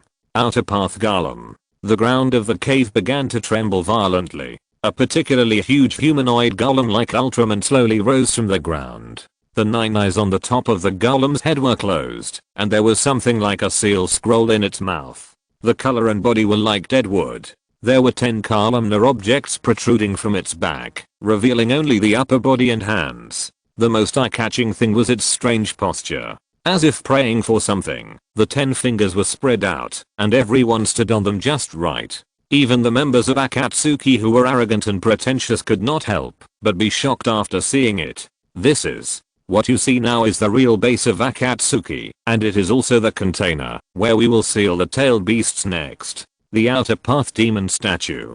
Pain said in a deep voice. PS. First update. Please recommend and vote for me. Chapter 196. Xiaonan was bullied and cried. Kainai looked at the outer path demon statue. Although it looked a bit ugly, but it was indeed the body of the Tentails. Even though its chakra was extracted, it still possessed an unusually large amount of chakra. Pin continued, the demon statue has 10 fingers, corresponding to the 10 official members except Likang. Pin's right thumb is 0. Kainai's right index finger is blue. Conan's right middle finger is white. Itachi's right ring finger is red. Zetsu's right pinky finger is black. Scorpion's left thumb is jade. Hidden's left index finger is 3. Kakuzu's left middle finger is north. Kasame's left ring finger is south. Deidara's left pinky finger is sky. It is linked to the rings you wear. Next, everyone needs to learn a ninjutsu, the Phantom Dragon 9 ceilings. Yikang asked in surprise, do I have to learn it too? Yes, just in case. Pin nodded. He didn't explain much. Even if he didn't explain, all the rebel ninjas present understood. After all, the future opponents are the tailed beasts, and most of the tailed beasts belong to the 5 great nations. Whether it is the tailed beasts or the 5 great nations, they are all tough. Although all the members of the Akatsuki organization present are the best in the ninja world. But it is inevitable that some injuries will occur. Who knows, one day someone will be gone. That's why it is better to be prepared. Then let's start. Kainai said, and jumped onto the right index finger of the golem first. Then, the other 9 members of the Akatsuki organization, except Likang, followed closely. Soon, everyone learned it. Yikang learned it after wearing Kainai's ring. After all, everyone present is the best in the ninja world, and learning a sealing technique based on the outer path golem is still easy. This ninjutsu, in simple terms, is to gather the 10 strongest ninjas as the operators. Activate the sealing statue with the consciousness of everyone. Use the attraction chakra released from its mouth to extract and seal the chakra of the tailed beast. It can also be performed with less than 10 people, but the sealing time will be longer. In addition, the caster must have strong strength to launch the spell, which is one of the main reasons why Akatsuki takes the elite route. Let's stop here today. Let's go see the scenery above the clouds. As Peen spoke, the light of the samurai flashed, and a total of 11 people, including himself, instantly floated into the air and came to the outside of the cave. Finally, they landed on the top of the valley where Kainai first joined Akatsuki. The clouds and mists were lingering, the peaks, the clouds, and the 11 people in red clouds and black robes. Everyone was in the clouds, and Kainai, Peen, and Uchiha Izumi, the 3 strongest people in Akatsuki, took the C position, and the final group of Akatsuki officially appeared. 3 years later, the tailed beast capture plan officially began. Let the world feel the pain. Peen shouted loudly. Then everyone followed their respective team formations and their respective mission locations, and moved forward in all directions. Kainai naturally would not go directly to do the mission, but returned home as usual to visit his wife and children. Yikang went with him, because Xiaonan also wanted to return to the clock tower. The 3 of them went the same way, but they basically didn't say anything during the period.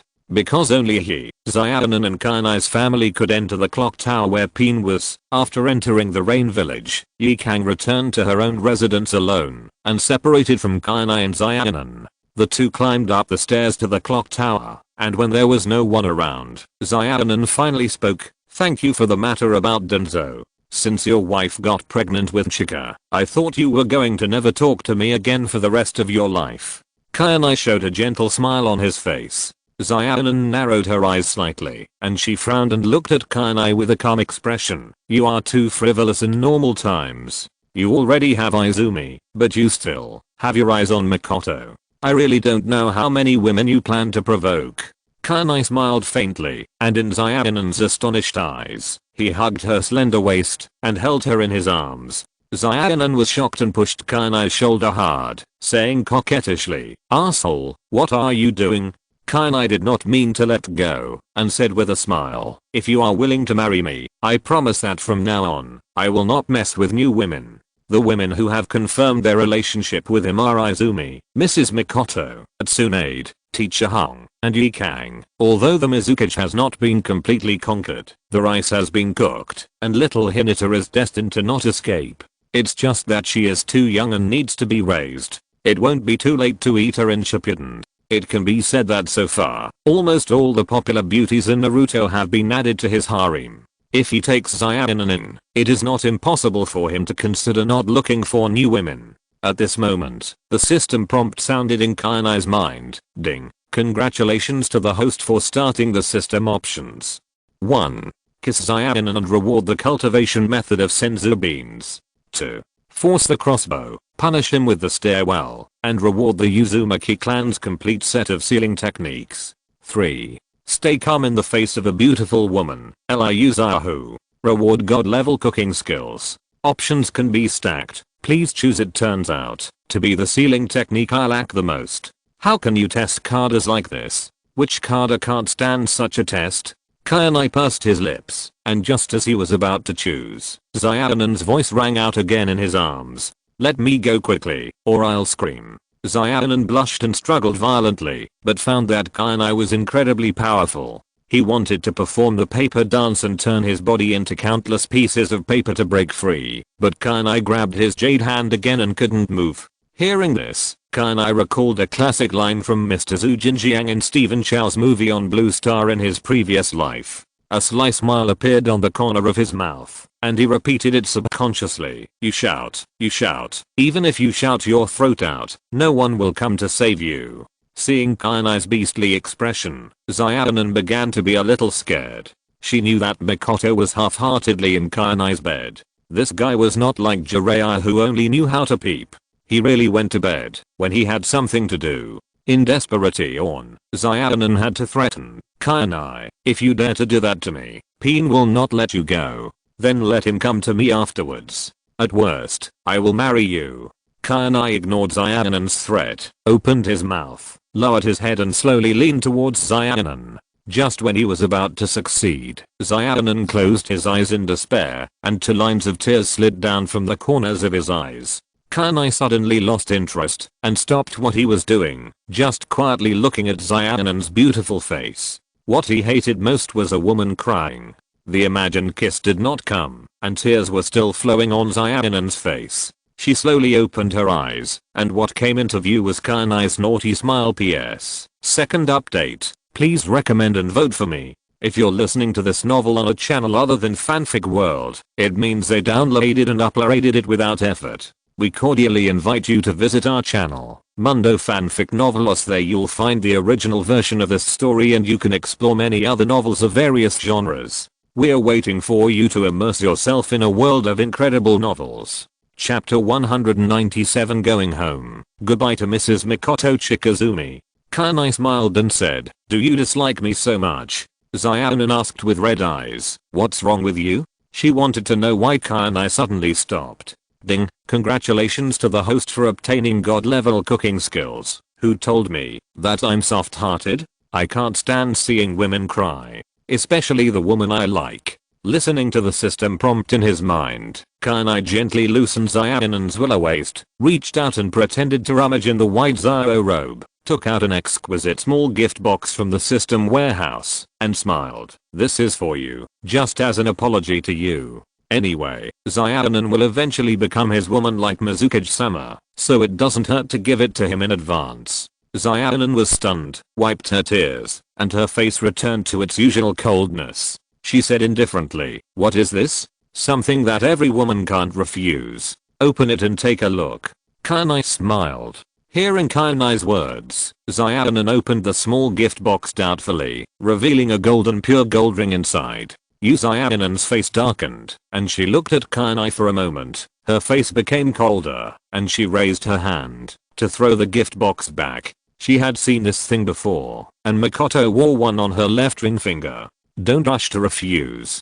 Kainai held Zayanan's wrist and said with a smile, "I guess you must be curious. That madam has been 5 years old, almost 40 years old, but she doesn't look old at all, right?" Zayanan was startled and recalled Mikoto's smooth and white skin for 5 years. After a slight hesitation, she nodded slowly.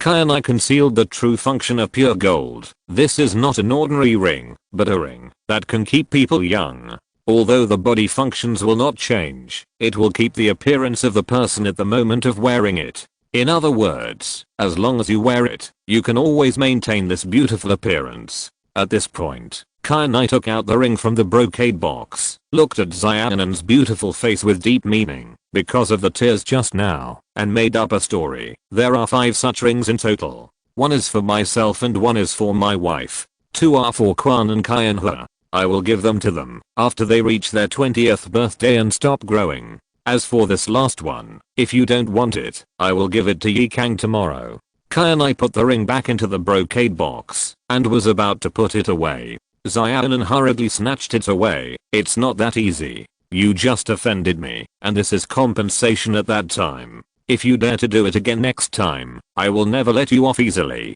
Although it is impossible to prolong life, which girl doesn't want to stay young forever?" Zayanan finally couldn't resist the temptation of eternal youth. Her face flushed instantly. She accepted the gift box with great pride, turned around and walked quickly to the top of the stairs. "Wait." Kainai called Zayanan. "What? Do you want to regret it?" Zayanan turned back, tightened her hand holding the brocade box in her sleeve, and looked at Kainai with a vigilant face. The dance of paper was ready to go, and her body gradually showed signs of turning into paper. "No, it's not."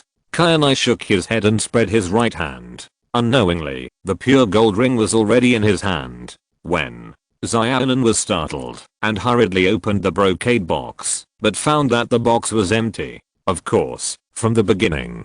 Kainai stepped forward, held Zayanan's hand, and in her stunned eyes, He put it on her left ring finger and kissed it. It's not too big, not too small, just right. You bastard. Seeing Kainai kissing her jade hand and taking advantage of her, Zayanan's cold cheeks quickly blushed. In shame and anger, she performed the shiki paper dance, and her jade hand turned into several paper shurikens, flying towards Kainai's face. Kainai dodged sideways, and in a flash, he was behind Zayanan and kissed her pretty face that had not yet completely turned into paper. Sooner or later, I will make you willingly marry me. This ring will be a token of love. If you think it's too ostentatious to wear it on your hand, you can hang it around your neck. As long as it touches the skin, it can continue to maintain the appearance of youth. Leaving this sentence, Kainai disappeared in the corridor. Only Zayanan was left standing there with a red face, like a little girl, chopping her feet in anger. This bastard. Not long after Kainai left, a middle-aged man with long orange hair tied into a ponytail, wearing a red cloud black robe, and a small black stick on his face, rode a huge lizard to break through the wall at the staircase, and appeared in front of Zayanan. It was Peen. Zayanan, I heard the movement here, and I also sensed your Kainai's chakra. Did something happen? The beast said expressionlessly. Zayanan's pretty face blushed. Of course, she couldn't tell that she was attacked and kissed by Kainai. The jade hand with a pure gold ring was buried deep in the sleeve, and then perfunctorily said, no, it's just that guy was dishonest, and I taught him a lesson. Then you should be careful in the future. Although Kainai is very powerful, he is a more unreliable person than teacher Jiraiya.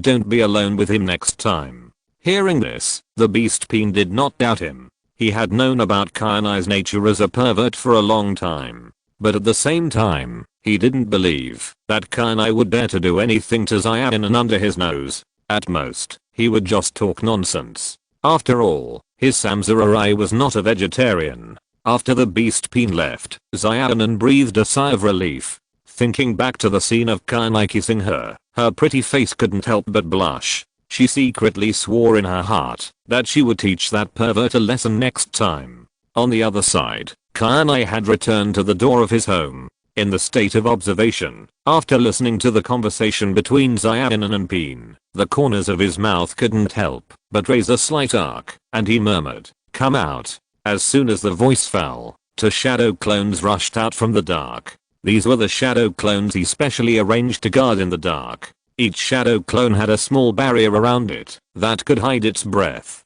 It was to prevent accidents. Once in danger, the shadow clone would immediately send his wife and children to the system warehouse. After all, he is always under someone's roof. If a bitter or black Zetsu causes trouble someday, he will have nowhere to cry if he is not prepared.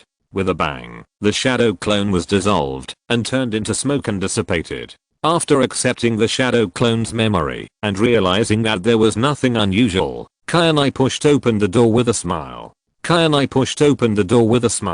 And a warm picture came into view. Kainai was reading a scroll and learning about the ninja school. Izumi, who had just returned from training, was taking a shower, and the sound of running water came from the bathroom. As for Mrs. Makoto, she was busy in the kitchen, and the dining table was filled with fragrance. Seeing Kainai coming back, little Kainai's big eyes obviously lit up, and she flew into Kainai's arms. PS. The third update. Chapter 198. Fujiwara Chiya is an innocent and romantic girl. Kainai looks like a gorgeous Barbie doll. Her face is similar to that of her half-sister, Chinatsu. She is stunning. Her long black hair falls below her shoulders, and she has a black bow on her head. Her dark eyes are as deep as the stars and the moon, and her fair face is dotted with them. She is wearing a cute black dress with white collar and cuffs. Below the skirt is a pair of white stockings and flat shoes. This is the look and outfit Kainai designed for her daughter, based on the popular girl Fujiwara Chiya from a certain island country anime in her previous life. But she is slightly different from her eldest daughter Chinatsu. Chinatsu has a dark personality, while Kainai is an innocent girl. Although she is overprotected by Kainai, she grew up in a loving family and has gradually grown into a girl with a gentle heart. Who is it? Hearing the sound of the door opening, Kainai subconsciously looked up and saw who was coming. Her pupils almost shrank immediately. Dad, without bothering to call Mrs. Mikoto, who was still busy in the kitchen, and Kwan, who was taking a bath in the bathroom, Kyanhua jumped into Kayanai's arms. Her two white and delicate hands habitually wrapped around Kayanai's neck, hugging him tightly, and her pink little face buried between Kayanai's neck. Kayanai could clearly feel his daughter's intense heartbeat. How could he not be excited to see Kyanhua again? He hugged his daughter's delicate body with his back hand and gently stroked her little head. Mikoto, who was busy in the kitchen, noticed the movement in the living room and froze. She smiled and looked at the father and daughter hugging each other. Her beautiful face showed a doting and helpless smile. Ding, congratulations to the host for obtaining the cultivation method of senzu beans. Chiya, don't cry. Daddy is back. Listening to the system prompt in his mind, Kayanai gently stroked his daughter's head and comforted her softly. Woo woo, Daddy, don't you want Kyanhua? Why are you gone for such a long time again? It's no wonder that Kyanhua is so excited. Since she was born, although Kayanai often goes on missions, it has never exceeded a month. This time, she went to the water country to do a mission. Because of hunting the 4th Kazakage Rata, looking for Tsunade Shinatsu and her daughter, and the Chunin exam, it took more than 2 months. God knows how much Kyanhua missed her father. She asked her mother Mikoto and Aunt Kwan many times, and her mother and aunt asked Xiaonan again. Xiaonan repeatedly assured that Kayanai was fine, but she didn't see Kayanai coming back. Later, even Xiaonan didn't come back for a long time. Several times, she wanted her mother and aunt to take her to find her father, but she remembered her father's usual instructions. In order not to cause trouble for her father, she had to numb herself by studying and practicing. How could that be? How could Dad bear to leave you? It's all Dad's fault. Kyanhua is worried.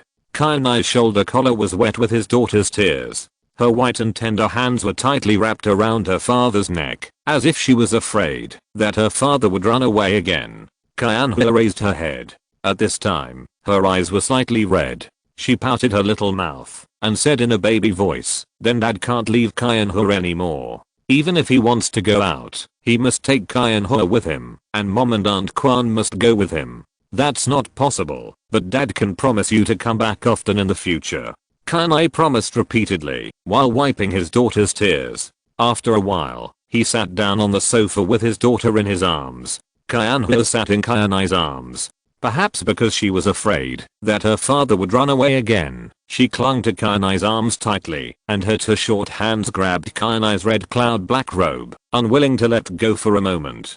Kayanai glanced at Mrs. Mikoto, who was busy in the kitchen. Mrs. Mikoto happened to look over, and the two looked at each other. Kayanai raised a naughty arc at the corner of his mouth, and his eyes flashed with an aggressive light. Mikoto understood Kayanai's eyes, and her pretty face instantly flushed. She glared at Kayanai, and continued to cook. Kayanai smiled slightly, and looked at Kwan, who had speeded up his washing speed, because he heard Kayanai's voice in the living room. A bold idea suddenly emerged in his mind. Finally, he took out the bumblebee puppet that he asked Scorpion to make, and said to his daughter in his arms with a smile, "Kyanhua, Dad brought you a gift this time." "Really?" Kyanhua looked at Kayanai with surprise and expectation. "Yeah. Do you remember the Transformers that Dad told you about? It's ready now." Kayanai nodded. "Thank you, Dad. Kyanhua likes Dad the most." Kyanhua said, got up and hugged Kayanai's neck, and kissed him on the face. Kayanai smiled and added, "This time, you need to use chakra to play with the toys. You are still young, and cannot refine chakra too early. How about practicing Shiangangju?" "No problem. Kyanhua is practicing very hard." Kyanhua took the scroll, and held it in her arms like a treasure, and began to brag about her practice results. Kayanai also praised her repeatedly. It was not until Kayanai suggested that his daughter play with the new toys in the empty area of the living room that Kyanhua reluctantly left his arms, but was soon attracted by the bumblebee transformation puppet and had a lot of fun playing with it. Kayanai walked into the kitchen, suddenly hugged Mikoto from behind, and said softly, "Madam, I miss you." Feeling the burning breath coming from her ear, Mikoto's body trembled suddenly. She hurriedly looked at her daughter, who was playing with the bumblebee puppet, and then looked at Kwan, who was taking a shower in the bathroom. Seeing that they didn't notice this side, she breathed a sigh of relief and said helplessly, if you spoil Kyuubi like this, sooner or later you will spoil her. It doesn't matter, you are here. I believe you can teach our daughter well. Kyuubi moved his arms around Mikoto upwards and pressed himself closer to her. Mikoto twisted her body, feeling hot all over and a little uncomfortable. Don't mess around. I still have to cook. Leave this to the shadow clone. Kyuubi casually separated a shadow clone, and after saying that, he couldn't wait to pick up Mikoto in the form of a princess hug, and his figure flashed and rushed into Mikoto's room. When Kwon put on his clothes, wiped his wet hair, and walked out of the bathroom, the only people left in the living room were Kyuubi, who was playing with the puppet, and the shadow clone, who had mastered god-level cooking skills and was cooking in the kitchen. Seeing the shadow clone's cold and robot-like appearance, Kwon knew it was the shadow clone and asked casually, "Where are Kyuubi and sister Mikoto?" The shadow clone did not speak, but just pointed at Mikoto's room. Suddenly, beautiful music sounded in the room.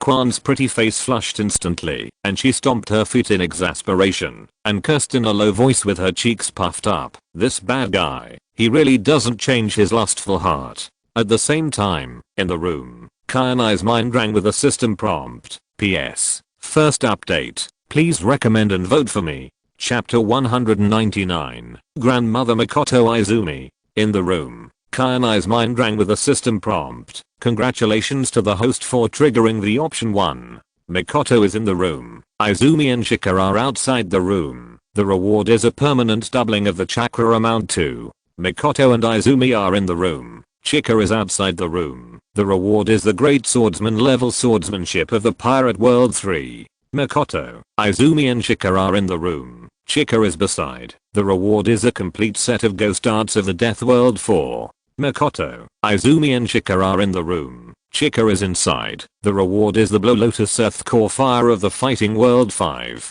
Do nothing. The reward is 2.5 years of football skills practiced. Please select. Listening to the system prompt in his mind, Kyuubi's mouth twitched fiercely and stopped the action in his hand. This option, let alone him, even the perverted author King Gyo, felt perverted. The first two options, although they would punish her by her daughter's ear and she couldn't perform magic, were barely acceptable. After all, Kyuubi was still young and couldn't understand the music sung in a foreign language. But what the hell were the third and fourth options? Especially the fourth, which was simply, the fifth option was not considered. What's wrong? Just as Kyuubi was thinking, Mikoto's voice suddenly rang out. Seeing Kyuubi suddenly stop, she couldn't help but ask with some confusion. Nothing. Madam, wait for me for a moment. Kyuubi smiled, his figure flashed, and he suddenly disappeared in the room. The door of the room suddenly opened, and Mikoto in the room was seen by Kwon, who happened to look over. The two girls' cheeks quickly flushed, and before they could react, they only felt a black shadow flash before their eyes, and the room slammed shut again. Looking at the living room again, there was no Kwon's figure, and there was only a bath towel that Kwon had used to wipe her hair. When Kyuubi heard the loud slam, she looked around in confusion, with a question mark on her cute little head. Where are my mother and Aunt Izumi? The next moment, beautiful music sounded in the room. Chapter 7 Mrs. Mikoto and Izumi. 10,000 words omitted here. When Mikoto's door opened again, it was already 10 o'clock in the evening. Kyuubi, Mrs. Mikoto and Izumi studied foreign languages in the room for nearly 2 hours. During this period, in order to ensure the quality of learning, they secretly cracked a fairy bean when they were a little tired. At this time, Kyuubi, who was tired from playing, had eaten dinner and fell asleep in Kyuubi under the care of the shadow clone. The shadow clone was released by Kyuubi the moment the door was opened. Izumi's cheeks flushed, and she glared at Kyuubi with a reproachful look. She was disheveled and held the bloody bedsheet and limped back to her room. In Mikoto's room, which was in a mess and full of traces of discussion, only Kyuubi and Mrs. Mikoto were left. Kyuubi pursed his lips, feeling a bit unsatisfied. It must be said that this senzu bean is really useful. Compared with it, Viagra and I Love a Chair are simply child's play. He felt that he could still fight for 300 rounds. Fortunately, by forcefully kissing Cyanin before, He had already learned the cultivation method of senzu bean, so he didn't have to worry about not having enough in the future. After all, learning foreign languages is basically useless for other people except Tsunade, the tiger woman, in the case of individual tutoring. With his own strong physique, he is enough to answer fluently. And like today, tutoring 2 people at a time may not be possible in a short time. This time he took advantage of their unpreparedness. In the future, Izumi will definitely not allow it, and Mrs. Mikoto will not allow it either. Tsunade, Yuhikune, and Terumi Mei are even more impossible. The former, when he sent Katsuki Karen and her daughter to her, just heard Chinatsu say that he brought back bad women, and he tore down a street. If he were to tutor Kainai with other women, it would be a disaster. There would be no need for Pain's Super Shinra Tensei. I'm afraid the whole Konoha would be torn down by her. Yuhikune would not do anything to tear down Konoha. After all, she is essentially a lady, but she would be sad. Not to mention letting her teach Kainai with other women. Just knowing that Kainai has more than one woman, I guess she would be heartbroken immediately. This is more of a headache for Kainai than Tsunade's super powerful fist. As for Mei Terumi, she hates Kainai now. She is so angry that she wants to catch Kainai, tie up her 5 limbs, whip and ravage her crazily. If she can't afford to offend, she will run away. It's okay to leave Yikang, but no one will be willing to tutor Kainai with her. At this time, Misaka was dressed again. On her beautiful face, there was resentment and anger, as well as a hint of relish that even Kainai could not detect. She said coquettishly, "How can I face Kwan in the future, you guy?" Ding, congratulations to the host for obtaining the swordsmanship of the great swordsman. As soon as the system prompt sounded, Kainai's mind suddenly had a lot of swordsmanship information in the great swordsman's deeper use and understanding of the armed color and observation color. At the same time, his muscles suddenly swelled and then instantly returned to their original state. What's the big deal? Anyway, you are my wife. It's lively when we are all together. Feeling his own sudden increase in strength, Kainai licked his lips and looked up and down at Mrs. Mikoto with an aggressive look, feeling that he was still unsatisfied. Mrs. Mikoto did not notice Kainai's changes. She noticed Kainai's malicious eyes, her heart trembled, and her silver teeth almost broke. Then she heard Kainai say, "But you still overlooked someone." Who? Mrs. Mikoto was stunned and soon thought of her precious daughter Kainai. Kainai, who was lying shirtless on the bed, hurried out of the room. He looked around and found that his daughter was missing. He panicked and his eyes instantly turned red. Kainai knew that Mikoto had misunderstood, so he took off his pants and came behind Mikoto with his bare butt. He put his hands on Mikoto's shoulders and explained, "Don't worry, Kainai is fine. The shadow clone has taken care of her and had dinner. She is sleeping in my room now," Kainai said, helping Mrs. Mikoto to her room and gently opened the door. The white light in the living room shone through the crack of the door onto Kainai's fair face. Kainai breathed evenly and her face was filled with a happy smile. Seeing this scene, Mikoto was slightly relieved, but she still shed tears. Her beautiful cheeks were full of self-blame and a hint of sadness. "What's wrong?" Kainai asked distressedly. "I'm not a qualified mother, not only to Sasuke, but also to Chikanao." Mrs. Mikoto gently closed the door, not caring whether Kainai was dressed or not, and threw herself into his arms, crying in pain. PS. Second update. Please recommend. Please vote for the monthly ticket. I owed 1 update yesterday, plus the 3rd update today, a total of 2 updates. I will try to make up tonight. I was called out to eat skewers after the 3rd update last night. Chapter 200 Stepfather, Mother, and Stepson. Mrs. Mikoto's train of thought made Kainai's face twitch, and he was speechless for a moment, but who can blame her for being the child's mother? And this time, he did go a little too far. He hurriedly wiped Mrs. Mikoto's tears and comforted her. Mrs. Mikoto felt much better. At the same time, she also noticed that Kainai was not wearing any clothes. A blush quickly swept across her cheeks, and she scolded, "Pay attention to the impact. What if Kainai sees it? I'm worried that you will misunderstand." Kainai smiled embarrassedly, quickly put on his clothes, and changed into a set of casual home clothes. Then he put his arm around his wife's shoulders and sat at the dining table. You should be hungry. I've asked the shadow clone to prepare the food. Kanai said, picking up a bite of food for Mrs. Mikoto. Mrs. Mikoto blushed, opened her mouth to take it, and was suddenly startled and exclaimed, "How did you make it? It's so delicious." "I just made it casually. Last time I went on a mission, I saw a restaurant with good food, so I spent some money and asked the owner for the recipe." Kanai made up a reason. Of course, he couldn't tell Mrs. Mikoto that his cooking skills improved by leaps and bounds because of the system. Mrs. Mikoto didn't doubt him. After a little hesitation, her cheeks turned red again. She said hesitantly, "Izumi hasn't had dinner yet either. Do you think she will come out if you call her now?" Kanai said to Mikoto with a smile. Because Kanai had eaten senzu beans not long ago, no matter how delicious the food was, he was not hungry. He just ate a few bites. Then he began to prepare food for Kwan. "You eat first, I'll send it to Kwan later." "Yes," Mikoto responded, and didn't say anything else. She just buried her head in tasting the food cooked by Kanai. She recalled the scene of the three-person battle not long ago. Her cheeks were red, and even her neck was stained with a layer of pink. In the huge living room, there was a brief silence until the meal was prepared for Kwan. Kanai spoke, breaking the silent atmosphere in the scene. "This time I went out. I went back to Konoha." Mrs. Mikoto's beautiful eyes trembled, and a look of worry suddenly appeared in her eyes. She asked anxiously, "What about Sasuke? I knew you would ask this."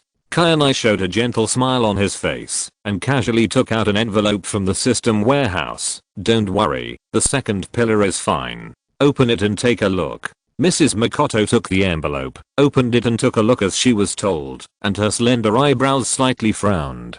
"Who is this little blonde girl who looks like Chika?" Mrs. Mikoto pointed at the photo in the envelope, and a trace of suspicion flashed across her eyes. She suspected that this was a child of Chika who had been having affairs with other women.